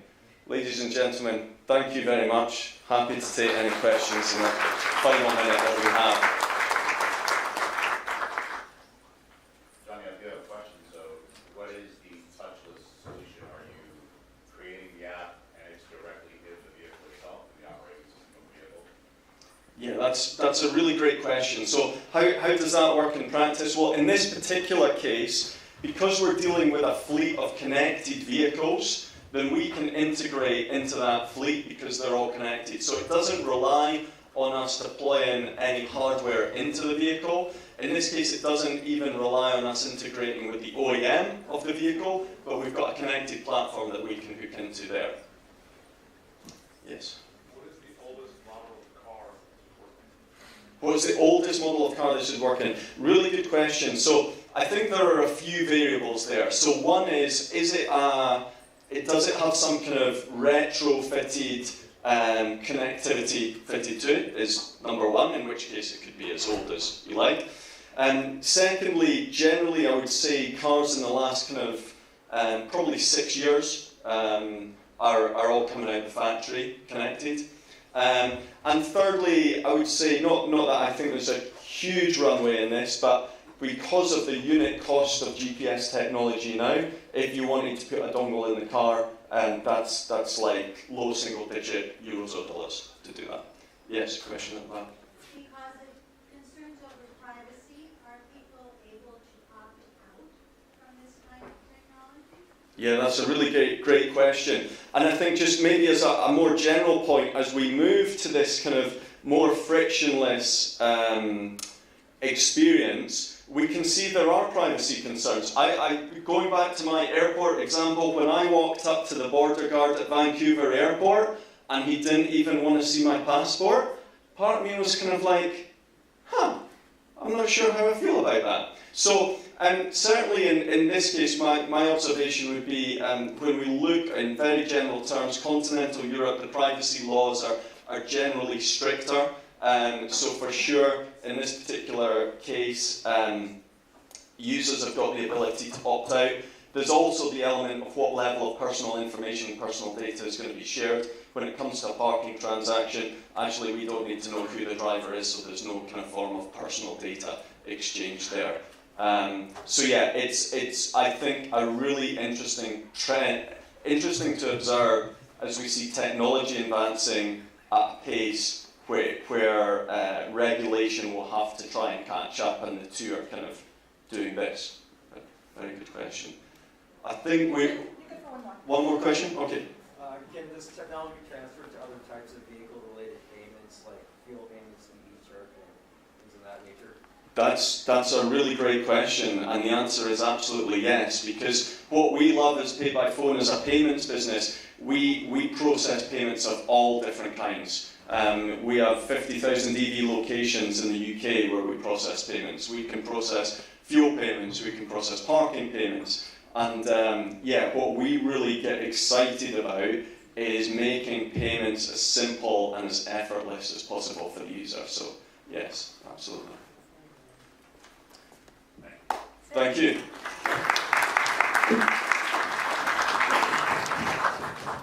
Thank you very much, Johnny. Folks, we'll have a very quick networking break. We ask you to please come right back here. We'll be starting again right at 11:15, right on the back today, right back on schedule. We do appreciate everyone joining us today. Make sure you check the app for the latest updates, and we'll see you in a bit. Thank you. Hi. Hi. We are right now trying to determine Okay. Okay. The application that it's really just a mobile web page where drivers find fuel and identify the availability of fuel. Directly transfer that to the warehouse and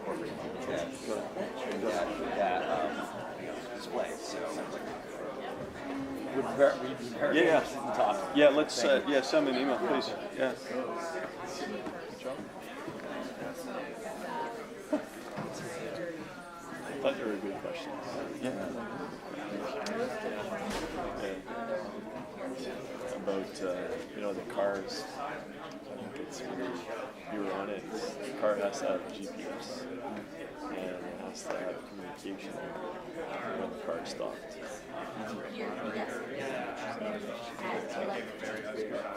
Hi there. Hi there, I'm Teresa Hi, down Teresa. low. I'm with the Port of Long Beach. I'm curious, I didn't get to ask my question Yeah. yet. I know there's a lot of time spent circling around, trying to find parking, whether on the street, Yeah. garages. So I'm curious the tech list for the future, how that would connect to then just already the sense of where to park versus having to circle. I think there's a lot of stress as well as time spent. So 25% of urban traffic are people looking for parking spaces. So the way that we see that, this is like huge area and parking, and so parking availability. There's two ways that we see that we can solve that. One, we've just launched, thanks to this man, this is our VP of Product, JP. So we just launched in the 17th borough of Paris a real-time availability solution that's got host-mounted sensors, completely privacy first, can't identify people, can't identify even license plates, and we use that information and feed it into our app to give real-time space availability information to the users. So that's one way. The other way is in cities where we've got really good coverage, we've actually got an AI-based algorithm where we can determine the highest likelihood of finding parking. Now it's not accurate as in like 100% accurate, but we on our tests it's like around 85% accurate. So how is it determined like what spaces are available? It's such a precise location, I'll hand over to someone a lot more technical than me. It's kind of a combination of both. If you leave your helm, what the current availability is, it's not really important. So the next one that I care about is the 130. Get you in the right area. But as you get very close, Is there another one happening before that that is interesting? I wondered if the error more just that you're going to see come to fruition. And the predictability is based on transaction data that we have independent of the people. Just on who's parking where and when. And then we've got a number of external data overlays in terms of looking at things like what do we know about how the weather affects availability? What about the Taylor Swift concert? So I don't think they're gonna. I don't know if that's what they're gonna talk about. The other one there's a large language model of which this is built on that means we can process all of these kind of external data points. A lot of publicly available data. I call that the oldest problem in parks, which is finding. Yeah. And there's some technology I think that's helped when you go into a garage and it tells you which floor, what's the availability, and even some garages. So I don't know if that's what it's going to be talking about. For the spaces, so you can look at, is there a green light? No, it's all red. That just stepping back from like before you leave the door. And the RFPs right now, oh my goodness. Because Abby put you into the chat that has. I believe the trend, I spent a lot of time in consulting before I joined the Port of Long Beach and consulting, improving the transit system. There are certain aspects of travel that is more convenient, right? Like how is it further streamlined so there isn't the stress of having to figure out where, because it's And we not also have to have lunch at some point as well. Sometimes They people serve forget that, lunch. including myself. Did you actually have breakfast? No. It's not necessarily the door where I can put my car. I don't know why. It is where the parking. And then I was like, no, we're going to grab something later, so I won't get it now. Payment range. I know, same That here. would prefer all these different factors, and so how can that be built in as far I was as quite impressed the because, choices that people make you know, 7 ahead of a.m. their travel if possible, when it's at their They showed up fingertips. ready Because to I go, know with the Olympics there's been talk makeup about on, and how having you a can make coffee. it And that was like over the buy your top, ticket, but you also just have showing other off at that point. And I had waken up like 20 minutes ago. It could be you coming from Carlsbad and you're coming to an event and the recommended is going to be you're going to park it. You're going Right, to park and it. then get on a shuttle. And then you know you want to have just one ticket. You know? Exactly. Can I And you listen want to to the know. conversation without saying anything? Yeah. You guys keep talking. Yeah, okay, good. Yeah. So I think you know, for us, we really wanted to solve that old problem that's always been there, and it's, you know, on street, you know, you heard about what we're doing in Paris with the cameras, but off street is different. You know, like the garages, and they have gates, and also one of the problems that I see with the Olympics is, so I might show it to you, but can you reserve it? Okay, Exactly. because That would be even better, right? because everybody's going to look at their app at the same time and say, hey, there's 10 places available, so let's all go Well, there. that's what I'm now. getting at, that Yeah. demand management, Mhm. if it can be managed ahead of time too, that once you get there, the circumstances hasn't changed so drastically, because, you know, that 15 minutes maybe before an event starts is maybe the most intense period of people trying to find parking. But it's not just Olympics, I think any big event where that has to be managed, I can just see a lot of upside in terms of reducing pollution and wear and tear on roadways, wear and tear on vehicles, because of the unnecessary maneuvers that people have to make, trying to figure out parking pieces, let alone the traffic. That's stressful enough, but then if you add on top of that, the parking element, and then the added pollution there are a lot of external costs. I was just thinking like San Clemente. I know I've been to a surfing competition there. Okay, you got to come down the hill and you got to come down to the beach. It's very interesting. I can see technology helping out a lot of different ways. Thanks for your question. Yeah, thank you. Appreciate it. So you ride bicycle? Thank you. I have a bicycle. I don't ride it that often. Because it's dangerous? You live here in LA? I live in Long Beach. I live in kind of the suburban part of Long Beach, so if I ride a bike, it's usually where a bike path.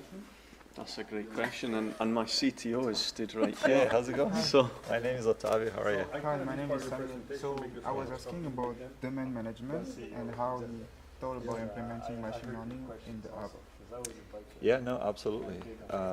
So there is this use case that we're rolling out now about parking availability. About what? Parking availability. Okay. So by analyzing historical parking session data, we can apply machine learning to predict the availability of parking across the city. So if you pull up your app and you say, well, I'm going to downtown now, where should I drive to find available parking, right? So we can get pretty accurate predictability there, about 70%, using only about 15% of the historical parking session data. Does that make sense? Yes, so this is one use case. Okay, so that's very good. 70%. Yeah. But what was the biggest difficulty that you came across trying to implement this machine learning process? Well, the difficult part is having the data, right? The algorithm itself is not the difficult part. There are named algorithms there that can do prediction, right, and recommendation. So we have an option or several options to choose from and then optimize. But having the data to begin with is the challenge, right? Because not all cities will allow us to use their data to train our models, right? Because of privacy concerns, for example, right? In other cities, for example, we are not the only parking vendor. There are 5 or so parking vendors in the city, so we happen to have a small subset of the parking sessions. So the model is not going to be well trained enough, and the predictability won't be accurate enough as a consequence of that. So yeah, data, having the right amount and the right quality of data without the privacy concerns, and so that's the real challenge. That's actually a question I had about data governance, because now you are in a situation where it's multiple actors that provide the same solution, and they have different data sets. And so, how do you see this evolving? Do you think that it's going to be one corporation or one organization, or do you think it's going to be more and more possible actors? What do you think could be the solution for this? When you say multiple actors, who are you referring to? For example, it could be the public, the government. It could be also an association of all the actors that are financially involved that could benefit from the solution, and maybe the citizen, but through membership across the product and services that they use. Yeah.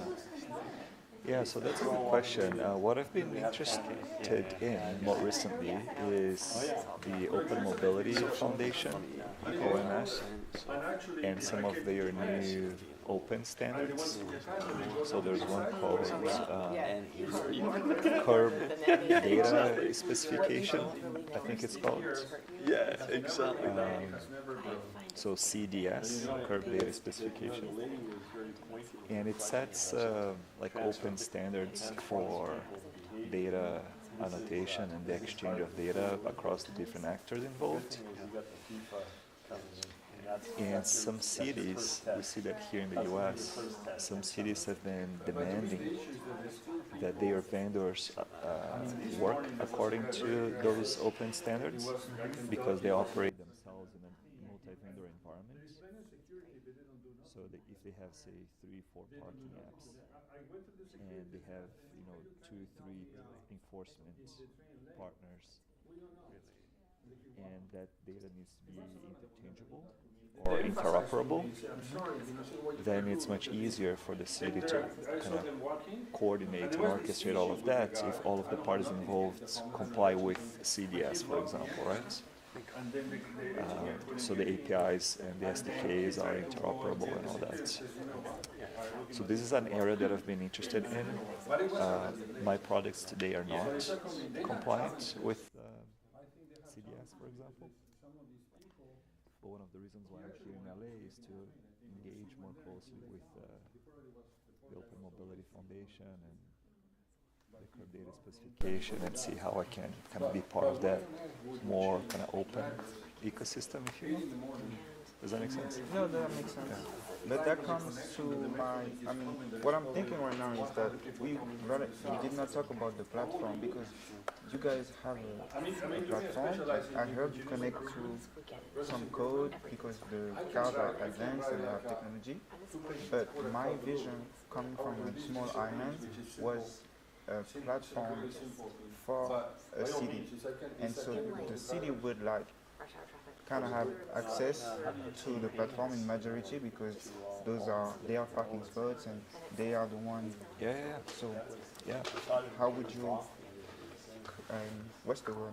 Cut the bridge, or I don't know.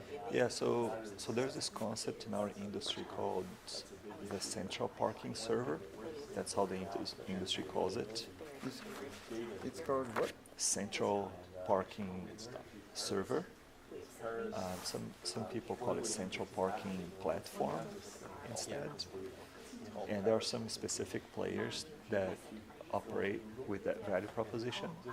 So what they do is they vend a kind of software as a service to the city, which is the central repository for things like parking rates, parking rights, permits, eligibilities, and enforcement. So the city has kind of this one central server or one central repository, and they manage all of the parking data there. And this central parking platform exposes APIs. So all of the parking vendors, like the parking apps that want to operate in that city, they are mandated by the city to integrate with this central platform. So this is the city is in charge and they set the rules, the policies. Okay, thank you very much. That was very interesting. Yeah, anytime. Thanks for your questions. Yeah, absolutely. Thank you. Hey, I want to ask you a question. I couldn't ask this without correction. You're from Vancouver, and you go to Paris. You only see the things that are Yeah, sexy that I know with the little crying. I mean, younger people who get harassed every day. And Mercedes is one of the worst. Way more Tavio. We're gonna take one. Yeah. And Let's my do it. best friend is from Perpignan. But it's I still- don't even want to go to That's Paris. incredible. Is it? Yeah, that's great. I switched on a trial of Tesla Autopilot Okay. a couple months back. Compared with the city of Vancouver. And yeah, the car drives itself, right?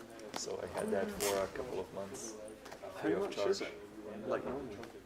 Well, it started as a $20,000 like one-off payment, and adoption was pretty low, so they turned that into a $10 monthly subscription. Oh, okay.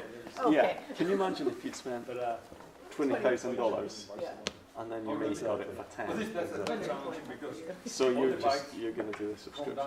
I'll do the and then subscription. leaving, nobody wants to go out here. But it was not only the driving experience is great because you're not driving anymore, but you can also call the car to come pick you up. And I did it a couple of times. I went to the barber shop, for example, and I parked really far from it, 5 blocks or so. When I was done, I walked out of the barber shop, called me. It will travel. No. And it came to pick me up. Yeah. In Vancouver, yeah. I took a lot of risk there, but I said, you know, with technology and innovation, I'll take the risk. Is that legal to do? Or? I'm not sure. I'm not sure if it's legal. Oh well, you did it. I did it. Yeah. Right? And obviously I have the right of way, and a guy comes against me. Yeah. You know, because you're still looking. You know, he was going to hit me, and then I jumped over the back and went this. Yeah. Yeah. Motorcycle. He's been riding. No, he's been on his I've been bicycle. told that Waymos, they avoid Another collision. guy's been killed by being hit by the police. So if you want to harass the car, you can kind of drive up to it and be scared as a fish. It's so funny. Yeah. They want to throw it back. But it is. And this one's going to be. I think it's, Right. So what is your? So I'm going back to a hotel room now for another passport. Oh yeah. And then we will. No, no. So Johnny, are you one of those CEOs? Thank you. Yep. And then 60 minutes is fine. That's I don't Yeah, know do you- where one submits a job application for them. That line. Also, the two things I've noticed about Jet, three things. One, doesn't really much about parking. Two, he never looks tired. Three, he has perfectly white teeth. I think all of these are like related to each other. He looks great. Yeah, You know? Yeah. How's his golf game? How's He has no 11s. Like, none. You know, it's just like, and I don't think there's been any kind of intervention there. I think just he doesn't have as much to worry about, you know. I try one that kind of life though. It would be boring. It would be boring. He, at one point, described in some conversation, he was asking us, we just rebuilt our whole mobile app to generate the management team, you know, I've got 3 children. I said, as we don't have the fight, we're all going to be we're all missing no, not No, Jet. You're on a 150-foot yacht. Yeah. My boat is like this. Yeah. And it blows And up, actually, right? one of these has got holes in, you know, and there's a leak down there, and it's a wooden seat. So no, we're not in the same boat. Like, I appreciate, you know, empathy. Yeah, the attempt. but I mean, let's be clear, you know. Yeah. All right. There we go. Just go to the big issue that hasn't been solved.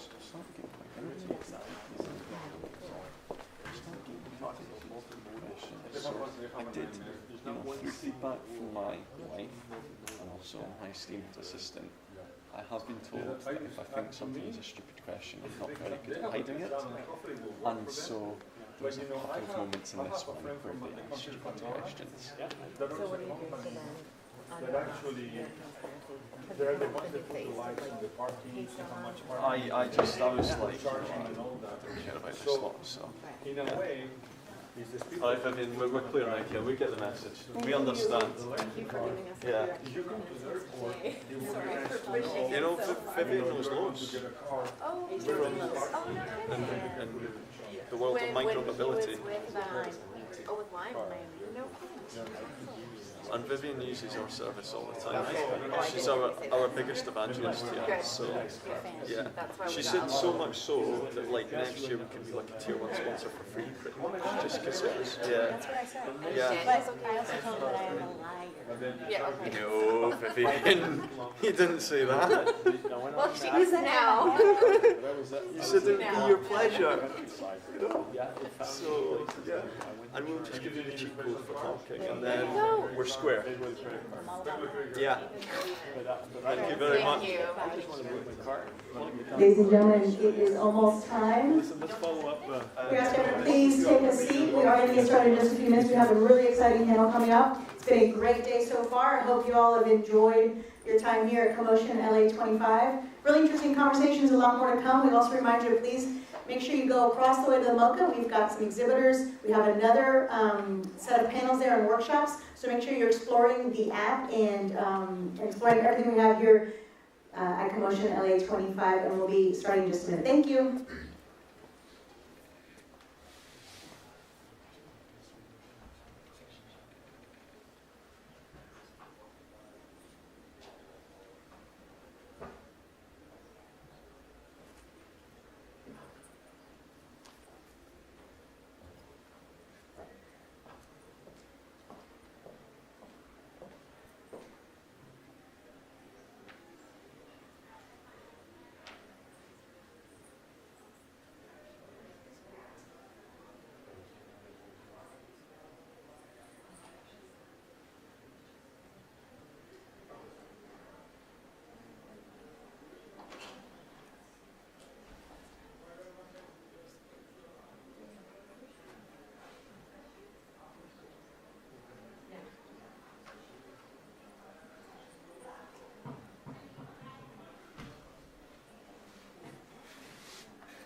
All right, folks, welcome back. We do appreciate you coming back.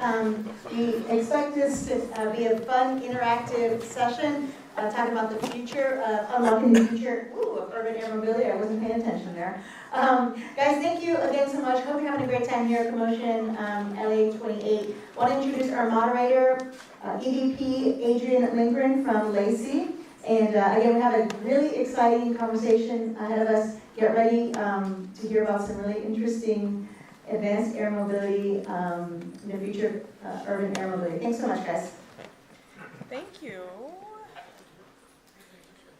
Now, thank you. Testing. Okay. Hey, great to see everyone today. Thanks so much for joining us for this exciting panel. I've got a dynamic group of folks to chat today. I'm going to let each of them introduce themselves.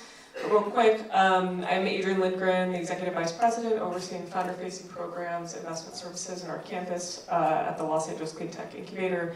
I was in the aviation and advanced air mobility space for quite some time before jumping to Lacey. I was at Supernal, an OEM under Hyundai Motor Group, and prior to that I was working on UAS deployment with state DOTs and other large-scale entities. So this is a topic that is close to my heart. And I know some of you may be familiar with AAM, but we're really looking at the application of advanced technology for aviation transportation, so ranging from small package UAS all the way to hybrid, electric, larger fixed-wing aircraft. But really excited to get some perspectives from our folks today across really where is the industry. There's been different timelines set forth, so I'd love to sort of hear from George a little bit about where the product is and also what we can anticipate. We've also got David Smith from Robinson, who functionally actually has been doing UAM for a long time. We think of it as new, but we've had helicopter operations for decades here. And then Ernest has been doing a ton of work for North Central Texas Council of Governments. But I'm going to let each of them give a brief intro before I kick us off with questions. Over to you, George. Good morning. Good morning. George Kumork with Archer Aviation. I oversee the Southern California market, and we are an electric aircraft company, air taxi company, about 1,200 employees based in California. Also have a facility in Huntington Beach, where we are expanding and growing some of our prototype work. And so we're developing a 4-passenger piloted aircraft that will go target range is about 100 miles, but the goal is to do short legs and hops within cities. And it has a top speed of about 200 miles an hour.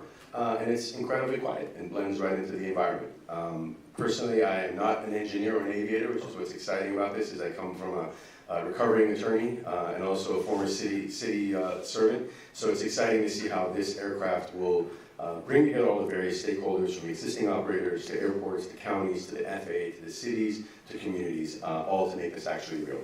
So, thanks. Hi, David Smith, President and CEO of Robinson Helicopter Company. I've been in the vertical lift industry for the last 2 decades, developing primarily civil platforms, but some military ones over the years as well. Much of my time was at Bell Helicopter, but the last 3 years I've been privileged to join Robinson Helicopter Company. We have built over 14,000 helicopters, which is an incredible number. We have the largest active fleet in the world of helicopters in the civil space. Many of them, 8,400 or so, are used in air taxi type missions today. Many of them in private charter, small operations that do tourism, scheduled routes of various types. And they're used in all sorts of other important applications. The food chain is preserved primarily by Robinson helicopters today. If you eat commercial tuna, you eat steak from Australia, South Africa, Chile, Brazil, any of those types of products are generally managed with Robinson helicopters today. Same thing if you like cherries, grapes, wine, all those are dependent on our product today. We've also been doing a lot of work in AAM, so our investments primarily are in 2 areas. Unmanned systems, we have a small coaxial helicopter UAS company that has now been used in grocery delivery, also a lot of ISR and camera work, future cinematography if people are interested in that, and then a lot of work in our advanced air mobility for electric propulsion. We've got a hydrogen fuel cell powered R-44 flying right now up in Montreal, and a lot of that is to support what we think is a growing need for quieter, cleaner aerospace capabilities, and we are using the benefit of a 50-year history of manufacturing aircraft to make that a faster process. We think we are positioned to be the lowest risk way to achieve these objectives, so look forward to the discussion.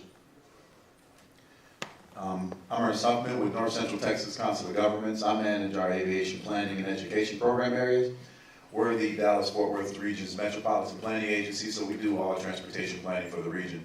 I'm primarily responsible for our aviation piece, and we've been leading the effort to integrate all unmanned aviation technologies in the Metroplex for a few years now, so think drone package deliveries, advanced air mobility, etc.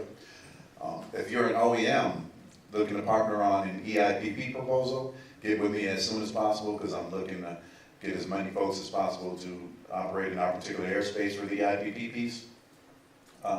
Also, I run what's called the North Texas UAS Safety and Integration Task Force, which is a monthly call I hold for unmanned aviation stakeholders who are interested in integrating in the North Texas region, but it's an international task force now where I hold it on online. So we have presentations from around the world for interested stakeholders. So if you're a company operating or you're somebody interested in learning more about the technology, it's a one-stop shop, I think, for folks to come in, learn about the industry, learn what's going on, make connections, and make some money. Love it, thank you. You guys have a great panel today, some really diverse perspectives, but also emblematic of how much collaboration really has to come together in order to make aviation work, right, including those emerging applications. So I'm going to sort of start us off in thinking a little bit about where UAM and AAM is today. Transparently, commercialization and certification timelines have varied. I understand that, having come from sort of the product side, but also seeing that across different hardware sort of solutions and mobility products that we want to put out into the ecosystem. So I'm curious, if our panelists here can help us inform sort of where the industry is today. What are cities who want to inform and try and plan effectively? How can they be responding to the current conditions? And also, what should they be interpreting from some of the timelines that have been set out versus where they expect to be. So maybe I'll start off with you, George. Maybe give us a little bit of a snapshot of Archer and what their aircraft looks like, but what kind of experience do you think people should anticipate, ranging from, that could be the in-cabin experience to the type of routes, but curious where y'all's head is at. Thank you. Thank you for that question. So we all are very ambitious. I think the entire industry is very ambitious, and we have set some pretty ambitious goals. But fortunately, we've got an alignment, and what I like to say is there's sort of the 3 Ps of alignment, the policy, the people, and the product. In terms of the policy, you've got both state, federal, local governments working and integrating and understanding how this technology is going to fit within their operation systems, transportation systems. We partner with the LA Olympics as part of that metric to understand how we can plug into the existing airspace and limited airspace during those sort of major events. So that's on the policy side and the politics side. In terms of the product, we're finally at a level of maturity, the battery technology, where you're able to build these aircraft to sustain 4 passengers, to be able to do these sort of short hops. And the third is that people are still interested in this. Everywhere we go, the questions we immediately get asked is your first question is, how soon is this coming? How much is it? And is it safe, right? And I think we are working towards those goals by 2028 because we put that down as an Olympic marker for us and partnered with the Olympics for that reason. And you see the federal government now leaning in, as Ernest mentioned, the federal program to pilot these things by next summer. So I think you'll see various evolutions of this. We are currently testing an aircraft, so if you go up to Salinas Airport, you can see these things flying every day. But in terms of passengers, I think David mentioned what you said, 14,000 plus helicopters. The skies aren't dark yet, right? So we're going to be doing a handful of these over the next several years. You'll see dozens of these coming into the market with the dozens or so heliports or vertiports that we're going to take off and land. So this will be an incremental growth. You'll plug in with the community to determine what their needs are and eventually grow to that scale. But it would definitely be a crawl, the famous crawl, walk, run approach. Thank you so much, George. I'm actually going to turn it down to Ernest. We tend to focus on eVTOL applications, but there are obviously other applications that have come online first when we think about advanced air mobility. Curious if you can talk a little bit about how you have engaged with that in your regional planning capacity. Where have you seen sort of effective applications, and maybe also where you would like to see the private sector and the OEMs focus a little bit more on their business and operating model? Yeah, so to answer that, there are tons of different applications with this particular technology. The main thing we've been working in, and George really mentioned it when he mentioned the crawl approach. We've been taking the crawl approach since we've been engaged with the technology, simply because none of the aircraft are certified for commercial use at the particular moment. And so I'm making sure our local stakeholders, city governments, that they're prepared for the idea of the technology, prepared to integrate the technology. but we're crawling. We're not in a hurry. We're all waiting to see what the particular OEMs are able to do when they're able to do it. And in terms of applications, I'm holding an open approach with the industry. So we're agnostic on the platforms, we're agnostic on the use cases. Because of my region, we got 16 counties, 200 plus cities, 45 cities with populations of 50,000 or more that we're representing. I think we can do every single use case under the sun in regards to the technology in our metroplex. We got the rural to metro use cases, we have the metro to metro use cases, we got the city to city stuff. So you think Dallas to Houston, Dallas to Austin, Dallas to McKinney, Dallas to the city of Fort Worth. We're doing some things with Indian reservations in the city and in Oklahoma, state of Oklahoma. So we're doing stuff with the Choctaw Nation, Cherokee Nation. And we've taken that approach because we're a government entity and we have to be agnostic and open or whatever eventuality. And I imagine there will be tons of use cases that we don't know about today that will come on board, so we're ready and agile to accept all of them. That's great, thanks so much, Ernest. Having done a number of the drives you cited, you can see the opportunity there. David, as I sort of said when we were opening this up, we tend to think about urban air mobility as this new mode of transportation, but in reality, we've had sort of urban air mobility through traditional rotorcraft operations for a long time. What sort of motivated Robinson to start taking this more seriously and think about their own existing product line, and how are you all thinking of responding? Yeah, I think we've been actively pursuing electrification of our product for a long time on the backs of the investments that have been put into batteries that we've all been a part of, seeing in automotive in recent years. One of the things that stood out, though, in our pursuits, we are a very globalized business where we have more than 75% of our operating fleet is overseas. Trying to cover the market needs in a place like Bangalore, India, or Sao Paulo, Brazil, is a first-order driver for us. We have product widely distributed in some major concentrations that are doing air taxi missions today.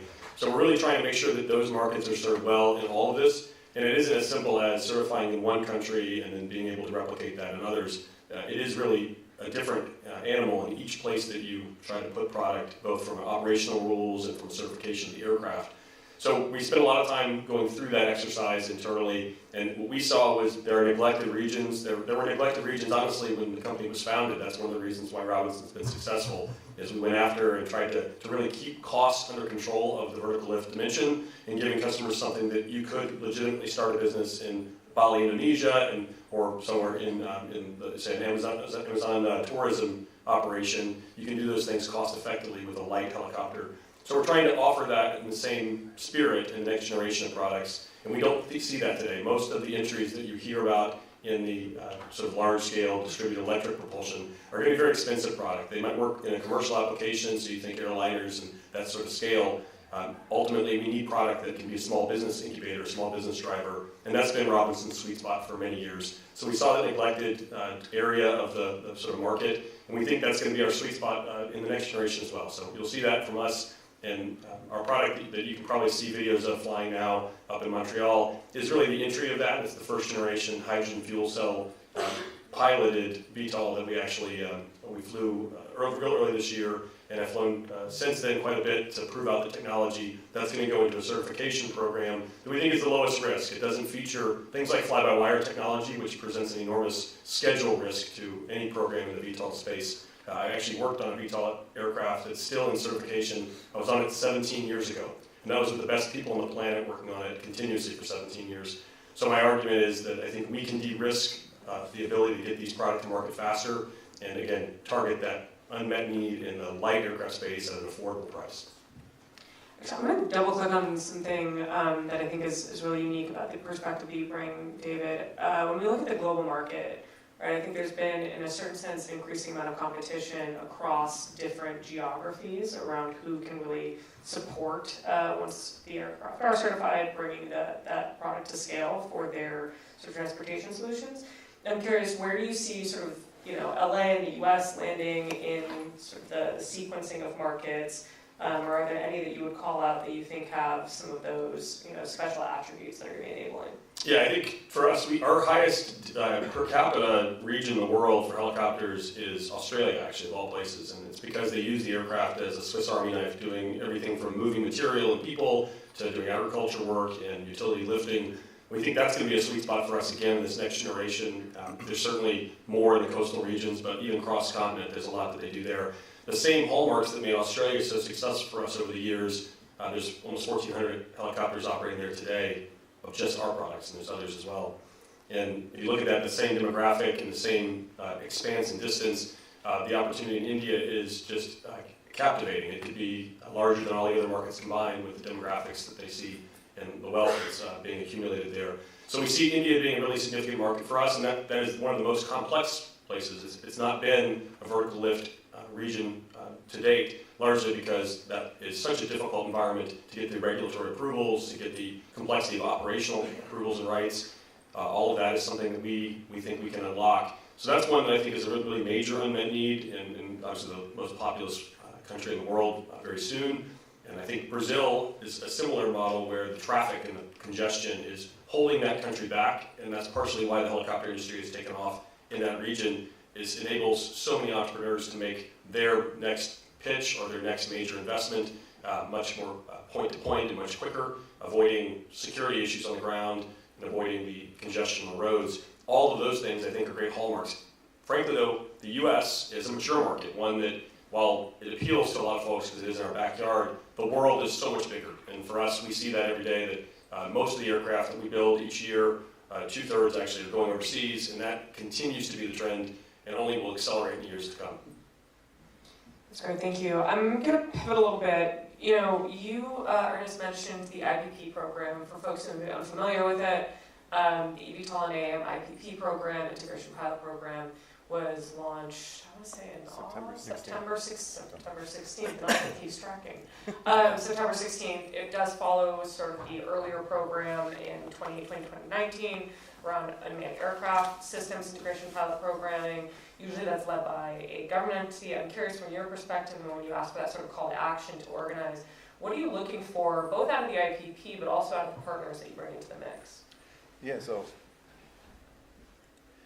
one of the big call-outs in the IPP is the OEMs have to be, it has to be an American-made aircraft, has to be undergoing a certification process currently with the FAA, and that's the only barrier to entry to my application at the moment.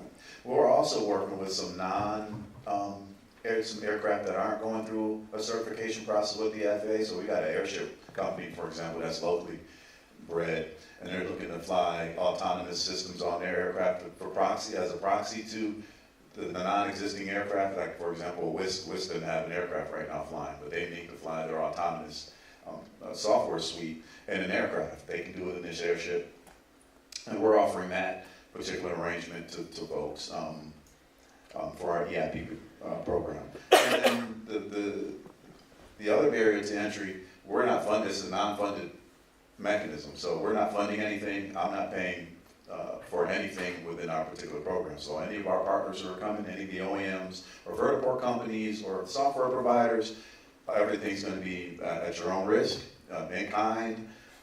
And that's one of the big areas of interest for my particular application. I know other regions, they're doing the IPPs where they're probably offering up some money as a carrot for the industry and for their applications. We don't think it's necessary for our application to succeed.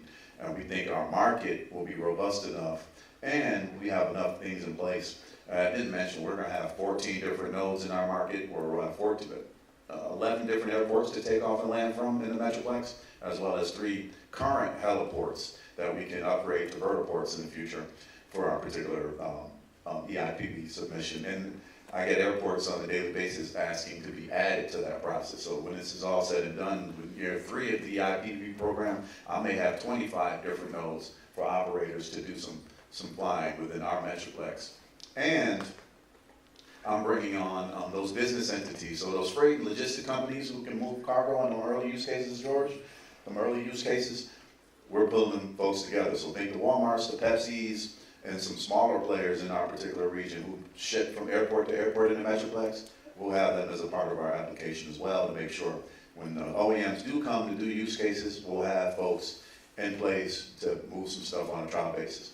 We're also working heavily with our emergency preparedness, public safety folks for those medical use cases to make sure that they're in place. They've been on board with the technology for years and just been waiting to be able to utilize it for their life-saving missions. And we're going to have those folks in place as part of our submission as well.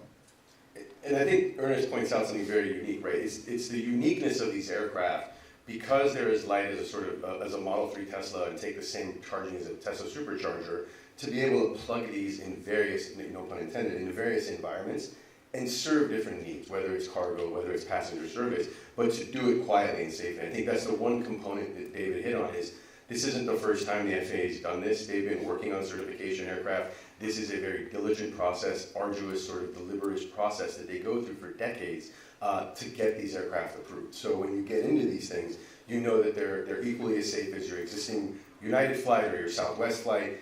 So that's ultimately the point, is to now find those unique niches that these aircraft can serve, so that you're going from Little Tokyo to LAX in 8 minutes, or you're going from Little Tokyo to maybe Calabasas in 10 minutes, right? And that's not necessarily a service that you may want to use a helicopter for, because you may want that for a different service or another service that is necessarily, you're talking about Amazon or international work, that might not be what an eVTOL would be applied to. So I think that's what's exciting, is we haven't unlocked all the possibilities yet, but we know at least what each of these various companies are trying to accomplish in the markets.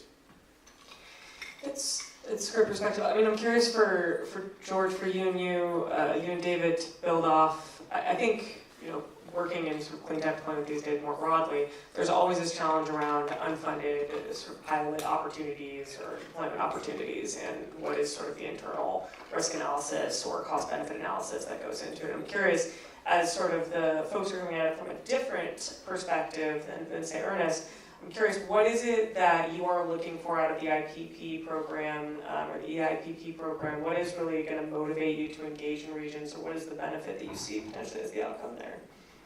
So I think there's two functions that come out of the IPP. One is the coordination, just the basic getting the airports talking to the city, talking to the departments of transportation, talking to the PDs, talking to the local transportation authorities. I think that's something that traditionally they're all siloed, and with this market, with this product, you're bringing them all together. What happens at the airport now actually integrates also with what happens at the city. So that's sort of number one. The second thing we hope to accomplish with the pilot is to really pressure test the regulations. We currently know what the rules are. These aircraft are going to get certified to operate to use existing helipads. What does that mean? How does that get integrated with the city planner, who is looking at their plan book, and they don't have the word eVTOL in the planning guide, but the federal guidelines say that you can operate a power lift aircraft at an existing helipad. How do we educate and move forward with planning officials to integrate those rules? So I think those are the two fronts. One is organized, and the second is pressure test policy. That's great. I'm going to pull on that thread. In my own organization, we tend to think about pilots and sort of deployments across 3 buckets, right? Does the technology need to be validated and scale? Is there a policy sort of model challenge or a policy challenge that needs innovation? Or is there a business and operating model challenge, right? And how do you stress test against those? I'm curious, David, from your perspective and based on a lot of experience already having product in operation, what do you think that IPP can best deliver on, and where would you love to see folks really start to drill down in terms of the jurisdictions and the authorities who are actually going to be in the mix of making this happen? Yeah, it's a broad question of when we get these aircraft operating, there's going to be a lot of learning about things like ground operations and the way you prepare either cargo or people to get on board and queue them up. It's a challenging thing, and I think the difficulty of any of these use cases is going to be each individual neighborhood, region. Talk about Little Tokyo. There's going to be challenges in integrating any of these products in the local space, because even if they were silent, the queuing of people is going to create a lot of secondary effects, trash litter, etc. It becomes something that you only confront as you're demonstrating it in a use case, and I think those will be important. There are technical aspects too that I think are going to be really important to see at a local level. Downwash and outwash is one that's come up in recent months.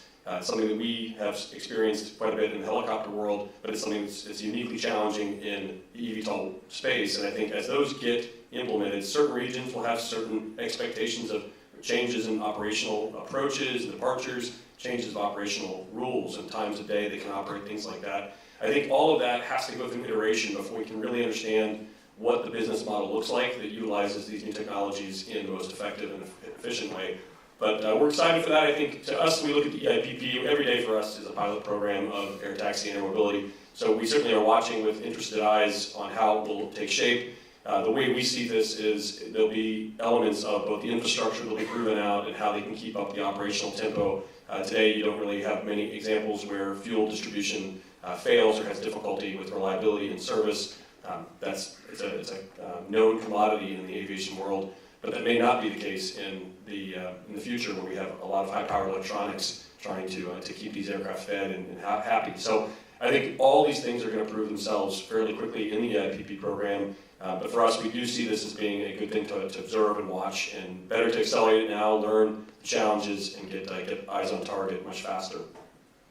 It's great. Meredith, I'll turn back to you in the sense that I think when we think about planning investments, right, around aviation, advanced technology, mobility, aviation and airports have historically, I would say, been, I don't want to say siloed, but they kind of operate in its own sort of industry approach, right, and a little bit disconnected by nature of the aircraft used today from some of the bigger or broader regional investment conversations. But I think that's changing, obviously, with electrification and transition of tech, advancement of tech, some of the overlap between it.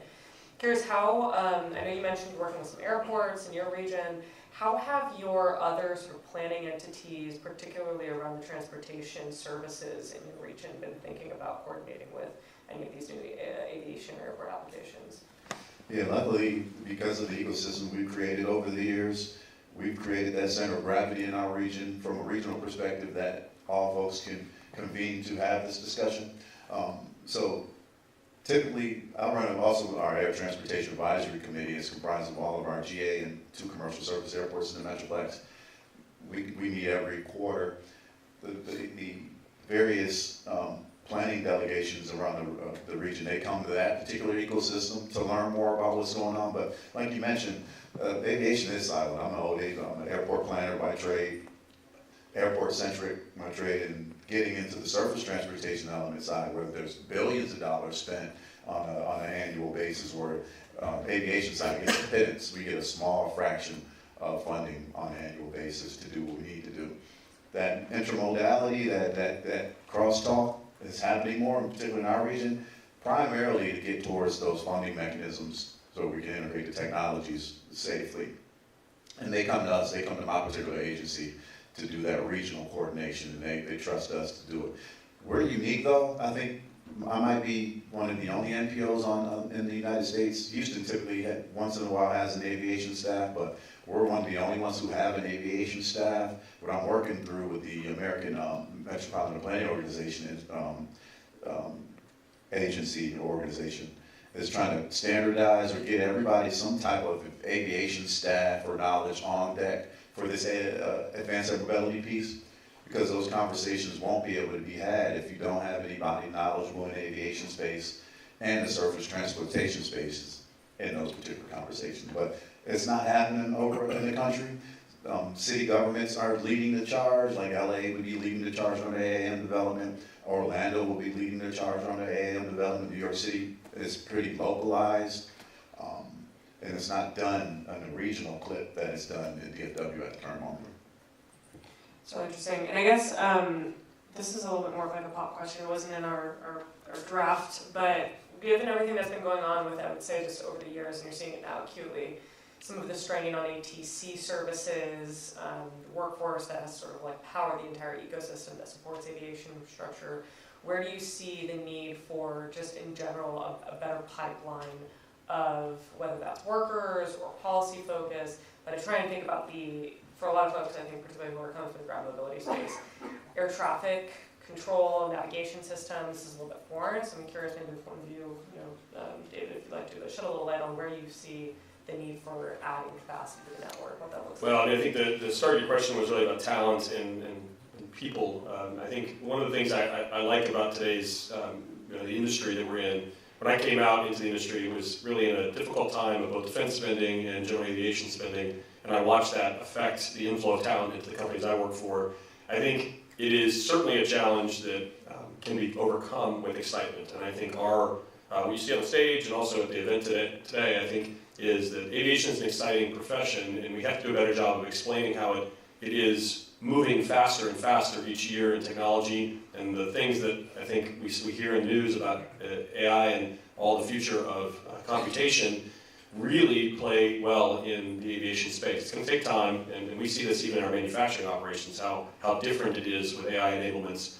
I think it's going to take a generation, but the exciting thing is people want to build something, and so I do think we're in a phase where you could see the benefit of a commitment and a vision for future advanced ATC that's going to attract people into the industry that otherwise would say, well, I don't want to go and work on old tech and something that really I can't see it being a long-term career. This now, it feels more like a long-term career for many. We see it in the maintenance side, which is going to be a big enabler of AAM. We today, in every part of the world, and I see this from a global perspective, the vast majority of graduates in A&P programs, airframe and power plant mechanics, end up servicing commercial airliners, and the rest oftentimes are military. And so ultimately, we really need more folks to choose general aviation to make these regional models work. And the same thing goes for pilots and ground support personnel, dispatchers and flight management folks. All of that is critical, especially when you consider cargo, which is going to be an amazing amount of people on the ground making things happen. Even if we fully unman the aircraft and distribute the material via the air, it's going to take a lot of people on the ground. So I think this is something that we can conquer, and the talent side is the best it's been in a long time, I think. So all this energy and interest is certainly making it easier to hire, making it easier to find people that want to do it at the high school level, and we just got to keep their attention. And just one thing to add to that, I think the eVTOL industry kind of has flipped that playbook, to your point about both the talent and kind of how we want to operate, right? So traditional airline pilots, you're spending years as a pilot away from home. Now you've got electric aircraft, you're being able to do short haul flights. Maybe you have the flexibility to actually live at home, live in Long Beach, and end up your day in the LA basin because you're only flying in LA and you're not having to spend all this time legging over in Arizona or other states because you're a new pilot, right? So I think the ecosystem is different. And then the traditional avenues of funding have also sort of don't necessarily fit perfectly in here. So you look at New York, they've got 3 helipads. New York's Economic Development Corporation owns and operates one of those helipads. They want to electrify it, they put out an RFP. Operators come in and say, hey, we're going to go ahead and operate as a private entity. We're going to electrify this helipad so now it's charging, but we're going to pass that charge on to the OEMs who are going to take off and land. So now we have a new model of financing where the city is getting private investment that's paid for by OEMs, by customers who then use that service to then offset the electrification of the New York asset now. So now New York City is now working towards getting zero emission aviation done, right? So I think the equations are different, the playbooks are different, but I think to the point, it used to be siloed, and now everyone has to talk to Ernest. He can't just be doing aviation alone, so. Yeah, and on the workforce development piece, that's the main thing that drew me to the advanced air mobility industry and unmanned aviation, because we've run an aviation career outreach initiative, and our primary goal is to get folks and talk folks into coming to aviation careers. And it's not enough work being done by the industry as a whole to market the jobs and the careers that are out there. And that's tenfold on the advanced air mobility side, where this is essentially a new industry that we're plopping into, a traditional industry, where they're going to be competing for every pilots, air traffic controllers, maintainers, manufacturers. All that is going to be a competitive process that we haven't even tapped into just yet. And that's primarily why I'm always talking with George and other folks about coming to North Texas, because we do all that workforce development and that maintenance and manufacturing stuff very well in the aviation space. And I'll talk with any organization on aviation jobs. Rotary clubs, Boys and Girls Clubs, church groups, film festivals. And the onus, though, is on everybody in this room, particularly if you're representing, you're working in aviation. Talk about the job you do. We're very individualistic in our approach typically when we're getting in our careers. Tell folks about what you're doing, because we need a large uptick. And we're competing with streamers, athletes, entertainers, every other job underneath the sun. Influencers, yeah. Yeah, everything. And you ask your kid what they want to do when they're living, and 9 times out of 10 they're not going to mention aviation unless we get in their face. Often about it. Yeah, we give tours a lot, and we've actually hosted a lot of the eVTOL teams as they've been building their businesses. And no one leaves our facility where we manufacture so many different parts of the aircraft and assemble them and fly them. No one leaves there thinking they're going to be an influencer. They all want to work somewhere in aviation. So it's contagious. You got to get people to see it up close and in person. So if you're in Southern LA and you want to come visit, just send me a message and we'll host you for sure, or your family for that matter. Yeah, and the point I always make about advancing mobility, and it's always talked about rich folks going to be using this technology to fly around initially, and that's probably what's going to be the case. You don't have to have a lot of money to be able to travel on these aircraft when it first starts, before it scales. But the quickest way to get folks in your locality to have a stake in that particular industry is if they work in it, if they know somebody who works in it. And that's the kind of things we're focused on as well, is to bring value to our local citizenship by bringing this new industry to their backyards where they can work, they can get employed, and they can have an honest living. That's great. Thank you so much. I appreciate all of the thoughtful sort of approaches the three of you are executing against in terms of just engaging sort of future pipeline workforce, and also how that ends up playing into sort of the benefit also of adoption, right, of some of these new applications for aviation technology. I'm going to go back to, as we sort of close the conversation on partnerships, George, I think one of the things that you referenced is just the ecosystem of partnerships looks different than maybe it has historically for aviation. So, you all have some exciting partnerships at both the airport level, the airline level. Can you tell us a little bit about how you're seeing the evolution of what have been more, historic airport to operator to OEM? How is that evolving for the eVTOL space?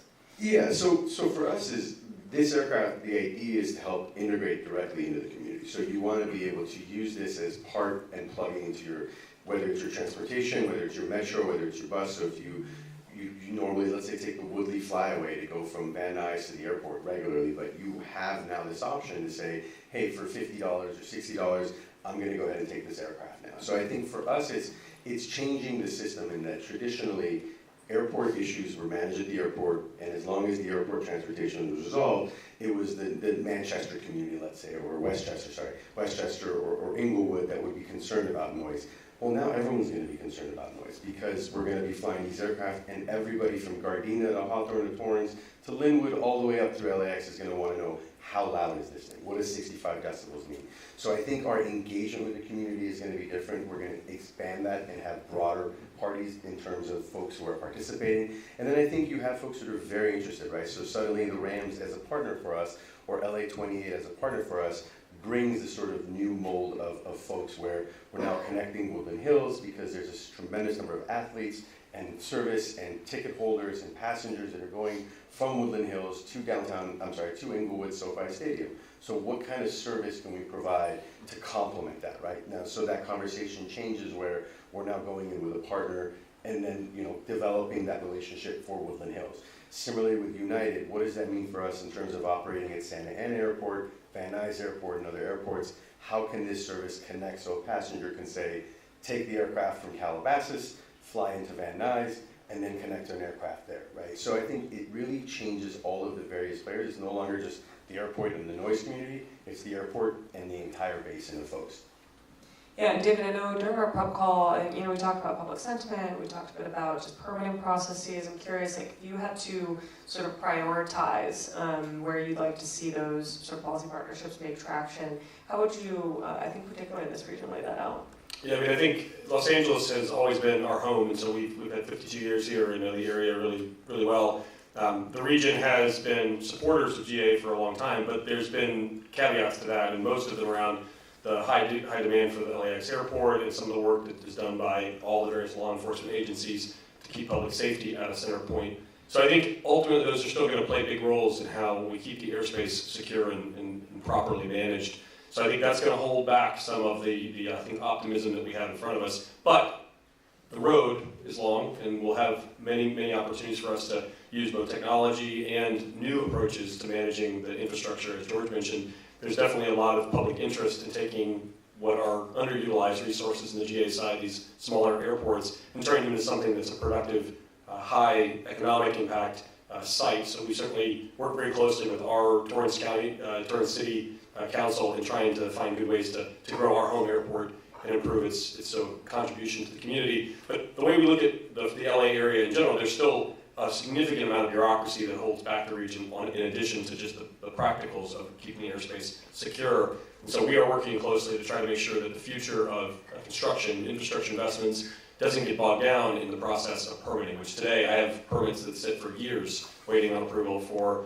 These are cleaner processes, better for the environment, better for sustainability, and they are sitting behind permits that, in this case, I guess is a long backlog, and we're replacing technologies that are dirtier, older, and less safe processes. And so it seems like the bureaucracy is going to certainly play a role in tempering what we see as the optimistic future. So we're definitely working on that, trying to make sure that message is shared with the economic development folks, the city and state folks that can help policy changes. But for now, it is definitely a pacer to our business, and I think it will be for everybody in this space. Not in Texas. Maybe not in Texas, but... Thank you. Well, I'm conscientious, but we have about 10 minutes left, so I've got a couple of closing questions, but I do want to open it up to the audience in case there are any questions that you all would like to hear from our panelists. I can sort of see most people. I'll keep us moving. I got a question. Where have you seen the most innovation in terms of airspace management, in terms of safety protocols, and how do you deal with the thought around emergency aircraft that might be traversing in this space? Is there any kind of automation in development? Are you leaning on AI? What do you think? Well, so down the road, we do see both onboard and offboard. So the idea of putting additional intelligence in the infrastructure. So we think about it as everywhere there's cell phone, cell tower infrastructure investments, building investments. There certainly is a future where technology can be embedded in other infrastructure investments that enable enhanced precision of aircraft positions and the relative relation of them to one another. It's going to be extremely important for the fast-paced drone delivery market, things that scale into the tens of thousands of dispatches per day. So we see that as being an enabler. It definitely lends itself to AI management rather than human intervention and human control. So I think that's certainly where we see it on our unmanned division, is the onboard technology is there. The offboard technology is still not invested yet, and so we see that as being part of the optimistic future in so much construction, so much investment in broadcast technology. That's going to be where we piggyback on those. Similarly, the data center investments that we see, those massive amounts of concrete moved for those types of projects and power generation, we'll piggyback on those to get infrastructure in place so that as you're flying through these areas, you're not entirely dependent on what's on board the aircraft. You're gaining additional precision and awareness from the systems on the ground. And so I'll say 3 points on this. And so first point, it's going to be tough complimenting the administration and sitting here in downtown LA, but the administration is doing a really good job on answering this question. For the first time in 30 plus, 40 plus years, it's sort of an open canvas, open the book and reevaluate our air traffic control technology implementation. So they are sort of leading the charge. I think that is the one thing they're doing really well. So moving on from that, I think the second is what David was saying. The technology's there. And that's part of the reason Archer made a heavy investment in Hawthorne Airport, is we want to implement some of this on-the-ground technology and integrate that into the operations so we can develop that muscle and skill set so we know exactly how this should work, because it's not being implemented currently in sort of commercial airspace. And then the third thing is, we already have aircraft that are flying and testing every day. So you can go up to Salinas, the competitors are flying, I think Whisk and others are flying in different Central Coast airports. So the Central Coast airport community is pretty well networked. Between Salinas, Watsonville, San Jose, San Francisco, they have done a really good job of getting those aircraft up and running, testing within their existing airspace. Do you have a question? Yeah, I have a question. I'm actually familiar with Watsonville, where you're saying the other company working there. The question I wanted to ask you, obviously there is vertiport, heliport, and there is helicopter, and there is VTOL. Initially it was UAV, you know, the General Atomics in San Diego, where I'm from, and all these. So, and when you go to CES, you see all these companies making mock-ups and all that, and bells. So, how do you see, for any of you two, how do you see the industry? Because you see companies that went out of business, like Lilium, because they seem to have something. My opinion is somebody that has been doing helicopters like you, or Bell, can build a VTOL. But somebody out of the blue tried to make a VTOL. I mean, Honda is together with this company that you mentioned trying to do it. But what is your feeling? To me, if somebody has many years making helicopters, they can probably do a VTOL. But somebody out of the blue make a VTOL, I think it's kind of scary. What's your opinion on that? So I'll just say, before I took this job, I was very close to making the decision to join an eVTOL company. And ultimately, the distinguishing thing, I'm an engineer by background, not a particularly good one, I'll say. I went to MIT for undergrad, and you get to see the world's best engineers there. I was not in the top of my class, I'll say that. But I was able to be around so many brilliant minds in some of these new advanced startups. And I do think there is a technology gap that is not discussed enough. There's a lot of people who are excited about this industry. I'm excited about this industry. But there's technical barriers that we don't get to discuss, and they are very challenging to fully comprehend. So I think in most panels, you're not going to have the right level of people to talk about the technical limitations of these new advanced architectures. But what I'll say is it's going to be a long road, and as long as the businesses build a business that can sustain the cash burn, they will be successful. If they're dependent on constant infusions of other people's money, it's going to be very difficult. One of the things that I think I'm proud of for Robinson's his heritage is Frank never took on debt. Frank was our founder. And he did that in a way that allowed him to build a product. His own personal debt own personal finances were on the line. And he built product and then sold the product and reinvested the proceeds in the product. And I think that's the future that we should have in the future air mobility space and startups. If you're interested in that and you want to start something up, come talk to me. I'd love to share some of the trials and tribulations that the team went through in the early years. But it doesn't have to be done off of someone else's investment. And I think that's the kind of thing that should de-risk and give you the glide slope you need to actually achieve this objective. It may take time. The FAA never underestimate how challenging it can be to get something through the government bureaucracy. It's 17 years is what the timer's still going on the project I worked on when I was still in my business school, which is like a lifetime ago at this point. So, yeah. Just out of curiosity, Dave, from your perspective, does that have to do more with the sort of capacity of the FAA or have more to do with the level of safety standards that aviation is? Yeah, so just a micro glimpse into fly-by-wire technology. And as you fly home from here, if you fly on an airliner, Airbus and Boeing have very different approaches to fly-by-wire, and that has created an international rift and divide in how to approach the basic argument of, and you'll see it again in autonomy for cars. Do you protect the car from the pilot, or do you allow the pilot every bit of control over the outcome, even if they put the wing into stall, which is really the fundamental thing in commercial airliners? That topic comes back in vertical lift, and it happens faster. Airliners and fixed-wing aircraft actually have a much more benign failure mode. Glide is a much more benign failure mode. Vertical lift occurs, the accidents and things that go wrong can go wrong in a millisecond. So fly-by-wire has to be perfect every time, all the time, without any question. And even allowing for things to vote and to reconcile themselves with each other inside the computers may not be fast enough to solve the mission that's required. That's why it's so challenging. And I say, I've gone through the meetings, I've sat through multiple regulatory bodies. They don't agree. They have widely different opinions. So ultimately, you may have solutions that certify in one country and are completely incompatible with the beliefs of another. That's a problem. And so when I look at this, that's one of the reasons why when we approached AAM, we saw there is no need for the fly-by-wire technology in an electric helicopter. We can deliver that product with deterministic, controlled behavior that has no risk and all discernible outcomes. And I think that's proven to be safe in all applications that we've worked around the world. So we feel that being the strongest way to actually achieve the objectives I think everyone has in the room here.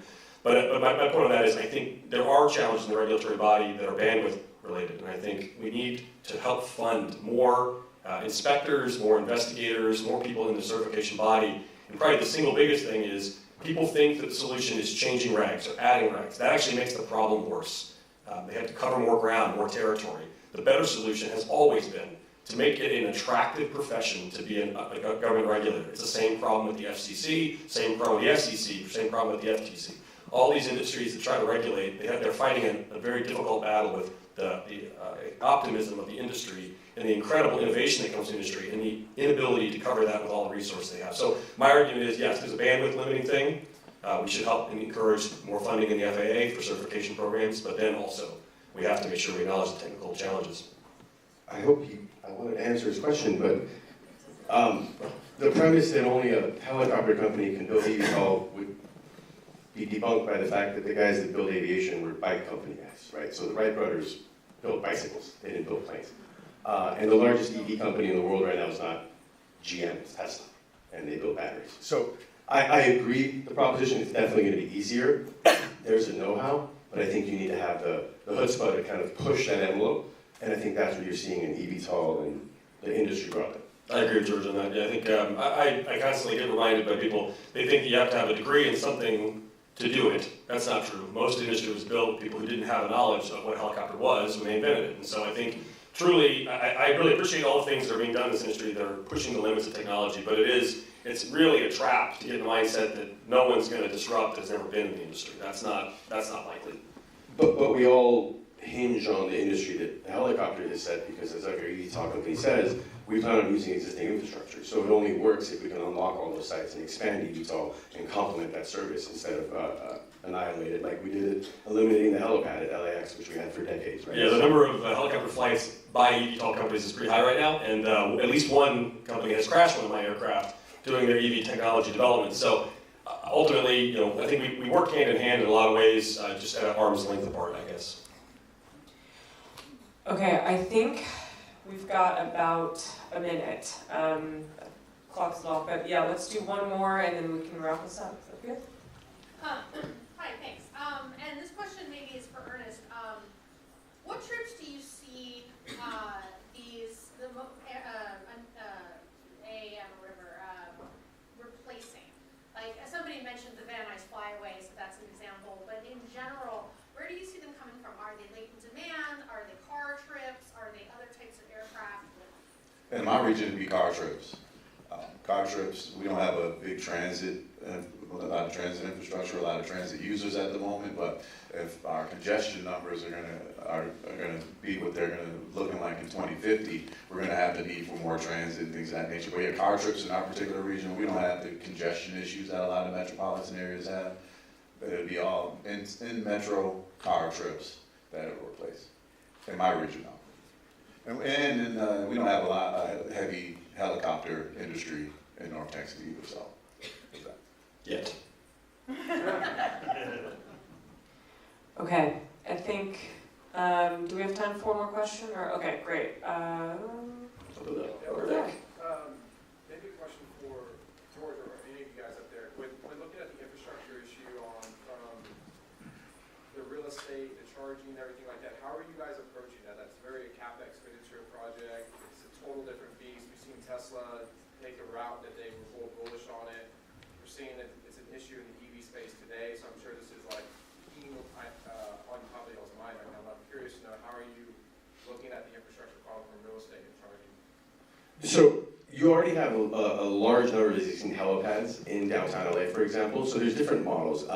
One of the airports that we're working with, GA Airport, they're going to purchase the charging equipment, and they're going to charge us back for that over the course of the lifetime of that asset. Other airports, we're coming in and we're purchasing the charger, we're bringing the material, but they're doing an airport upgrade, so they're going to lay the conduit, and then we're going to be responsible for that last connection piece, right? So as long as they have the conduit there for everyone to plug into, it's up to us. So I think there's no single model that really works for this, but it is very capital intensive. But again, we're looking at buildings where they have a helipad, go meet with the building owner and say, hey, we're going to work on, you haven't upgraded your electrification in 20, 30 years. They're going to now do cooling systems. This is going to be one component of that upgrade. So there's various different models, but that is definitely the biggest element. That's why we're working with power companies, independent, Southern California Edison, et cetera, to begin that network development.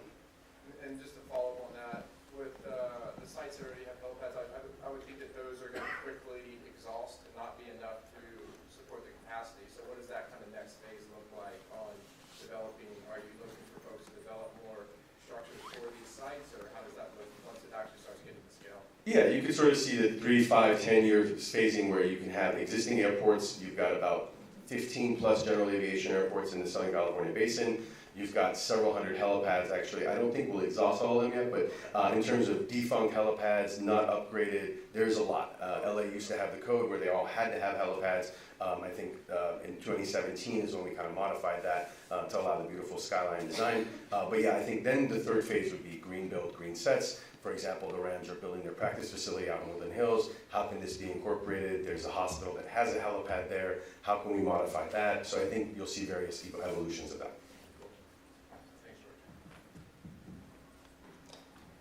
Any other questions from the audience? Otherwise, I will let each of our panelists give a quick, maybe closing statement. If you have one call to action for folks in this audience, what would it be? So I'm always taking members for my task force, so if you're interested in the unmanned space, you want to integrate into the North Texas market, get with me. If you are an OEM and you're looking to be a partner on a successful EIPP proposal, get with me. Thank you. Sorry. Go ahead. No, I didn't mean to speak in the mic. I was just saying, if you can, come visit us in southern LA. We're in Torrance and have an incredible facility and make almost everything in America in California. Very hard thing to do. But we do it and produce the lowest cost, most accessible helicopter and vertical lift in the world. On top of that, follow me on LinkedIn. I think I'm pretty candid. George knows I'm pretty candid about the limitations or challenges of this industry today. If you really want to understand it before you make investments, before you kind of over-index your business on it, reach out. I'm trying to be very accessible, so I appreciate the opportunity. I just say learn more. The more you learn about this industry, the more exciting it is, and the more comfortable you'll get with it.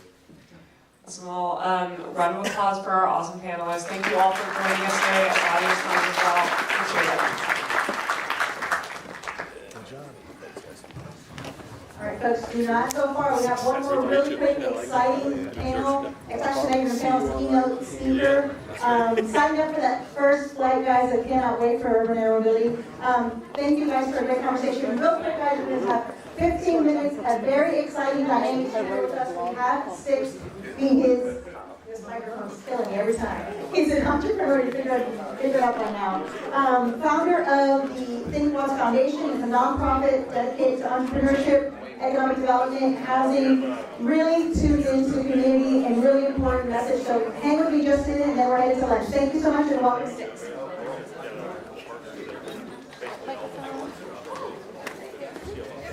Mic two. Mic two, mic two, mic two, mic two. All right, Sticks, here we go. Check it. How's everybody doing? I know everybody moving around. You can clap your hands for yourself. Energy. I'm thankful to be here. Thankful that you are here. My name is Sticks, founder of Think Watts Foundation. Watts means power, but Watts meaning Watts, California. That's where I was born and raised. And we're here about transportation, right? So I want to take you on a journey before I connect the tissue of why I'm here to talk about what I'm here to talk about. Born and raised in Watts, California. For those of you who don't know, Watts is a low-income neighborhood in East Side, South Central Los Angeles. We like to call it the garage. That's where everybody throw everything at when they need to put it away in Los Angeles. But so, you know, my story is I wanted to figure out how to create solutions. I was in the music business. Created a lot of success writing and producing for a bunch of artists, but I didn't want it to stop there. I come from a very low-income household. You know, I can talk about all of the things and stereotypes that existed in my family, and I said I wanted to do something different, right? So I used that influence and impact that I got from music, and I said I wanted to give it back to my community. But a lot of people say give back, but don't really have an emphasis on what. It's like, I want to try to do something. So I said instantly I wanted to do something that I had an issue with growing up. And the first thing was financial literacy, right? I said we have economic disadvantages. And where I grew up, I went broke a bunch of times when I was working in the music business, and I was like, I gotta figure this out. So I studied finance, I studied accounting. I took classes at Yale and everything on money management and accounting and all of these things. And I brought financial literacy back to the community. Quick story to get to my point is I wanted to partner with a bank, and a bank told me that financial literacy wouldn't work in Watts. And I said, why not? They said, people don't got time to learn financial literacy. And I said, why? Because you're from Watts. Anyhow, moving on. So I said, just give me, you know, $20,000 and I'll put that into a program. They said, no. I said, well, give me Subway sandwiches so I can feed everybody. And so they paid for Subway sandwiches. And I proved to them, I set up a session, and it was 146 people in the classroom for 6 weeks straight. And thank you. And what did I do as an insult to injury in a positive way? I said, after I taught the class about financial literacy, I put my own money into the kids and the adults that came to the class, and everybody invested in the bank. They bought one share. And they tried to hire me in wealth management after that, and I said, go fuck yourself, excuse me. So, moving on, solutions, right? Somebody tell you you can't do something, you do it anyway. Moving forward, anybody know the life expectancy living in the community like Watts? Anybody want to take a quick shout? Just say an age. 50? 30. These are all great. Ooh, I'm gone already. That's from South Central. Yeah. So 55, right? Compared to other communities like Brentwood, etc., which is around 68. Now, 68 and 78, right? It goes up, it fluctuates between there every year. So, interesting thing about that, I want to ask one more question to the crowd. How many people know what are those factors that affect life expectancy? Well, just take a guess. This is not about right or wrong. It's just take a guess. What do you think in that community? What are the top 3? Just name one of the 3. Hypertension. Okay. Lack of transportation. Okay. Mental health. Pollution. Stress. I love it. All of you are right. And they take all of those concepts and put it in one word, right? Poverty. Yep. So you all are saying the words, right? But I'll say this. That hypertension, that stress, that transportation, that all of that. Somebody said pollution. Pollution is one of the top factors of life expectancy in Watts, California today. There's an LA County report that exists that air quality and water are the reasons why people are dying in Watts. It is the highest cause of birth defects, autism, and etc. Now, why is that? So why do I tell this story? I'm going to segue really quick into, there's a book called Upstream.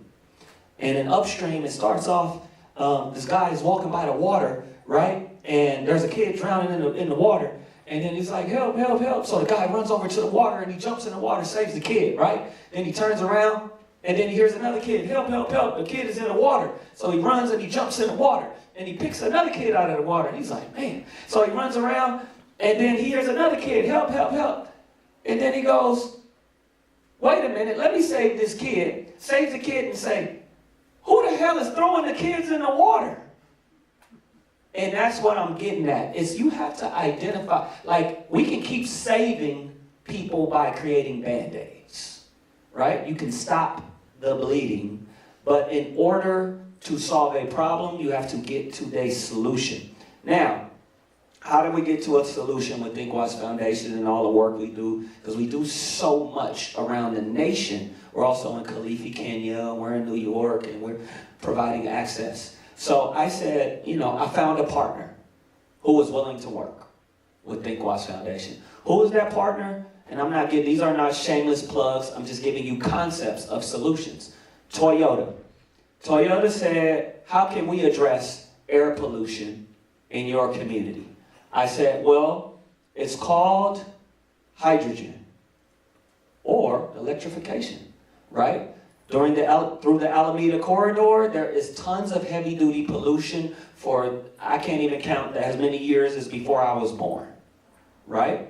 It has caused so many deaths because of the pollution. And I said, here is a fraction of a solution. Why don't we figure out a way to get the people into vehicles? And why don't we try to build stations for heavy-duty vehicles to transition from fossil fuel to electrification or hydrogen? And so they said, well, what do you think we should do? I said, first we got to teach people how to adopt new technology. So what do? I partnered with them. We gave out 27 Toyota Mirais to people for free. There's another factor that I want us to take conscious of, and that's the economic factors of what causes stress, what then causes hypertension, what then causes all these ailments from the water and the air to affect you insurmountably. So then, Why do I bring that point up? It costs you about, let's just say if you have a hydrogen car, you spend about 23, now it's way more expensive, but around 2023 when we gave out these cars, it cost about $2,300 a year, right? Or a little bit more to fill your car up for the whole year, based on average commute. People who got a hydrogen car, we all gave them 3 years worth of hydrogen for free. They didn't have to spend any money. So that means for at least 3 years, let's say on average they'll save about anywhere between $6,000 to $10,000. For anybody living in the community of Watts and your affordable housing and your government assistance, your rent is about $600, $700 to $1,000, and $10,000 over a course of time may not mean a lot to a lot of us, but to a lot of people, it's everything. Now imagine what you can do with that extra $10,000. You can get yourself out of generational wealth. You can invest in a custodial account. You can open up a 529 for your kids to go to college, to then get into an industry to help elevate your family. Do we all see the trickle effect of what it takes to impact communities? It's about identifying the solution, identifying the problem, providing the solution.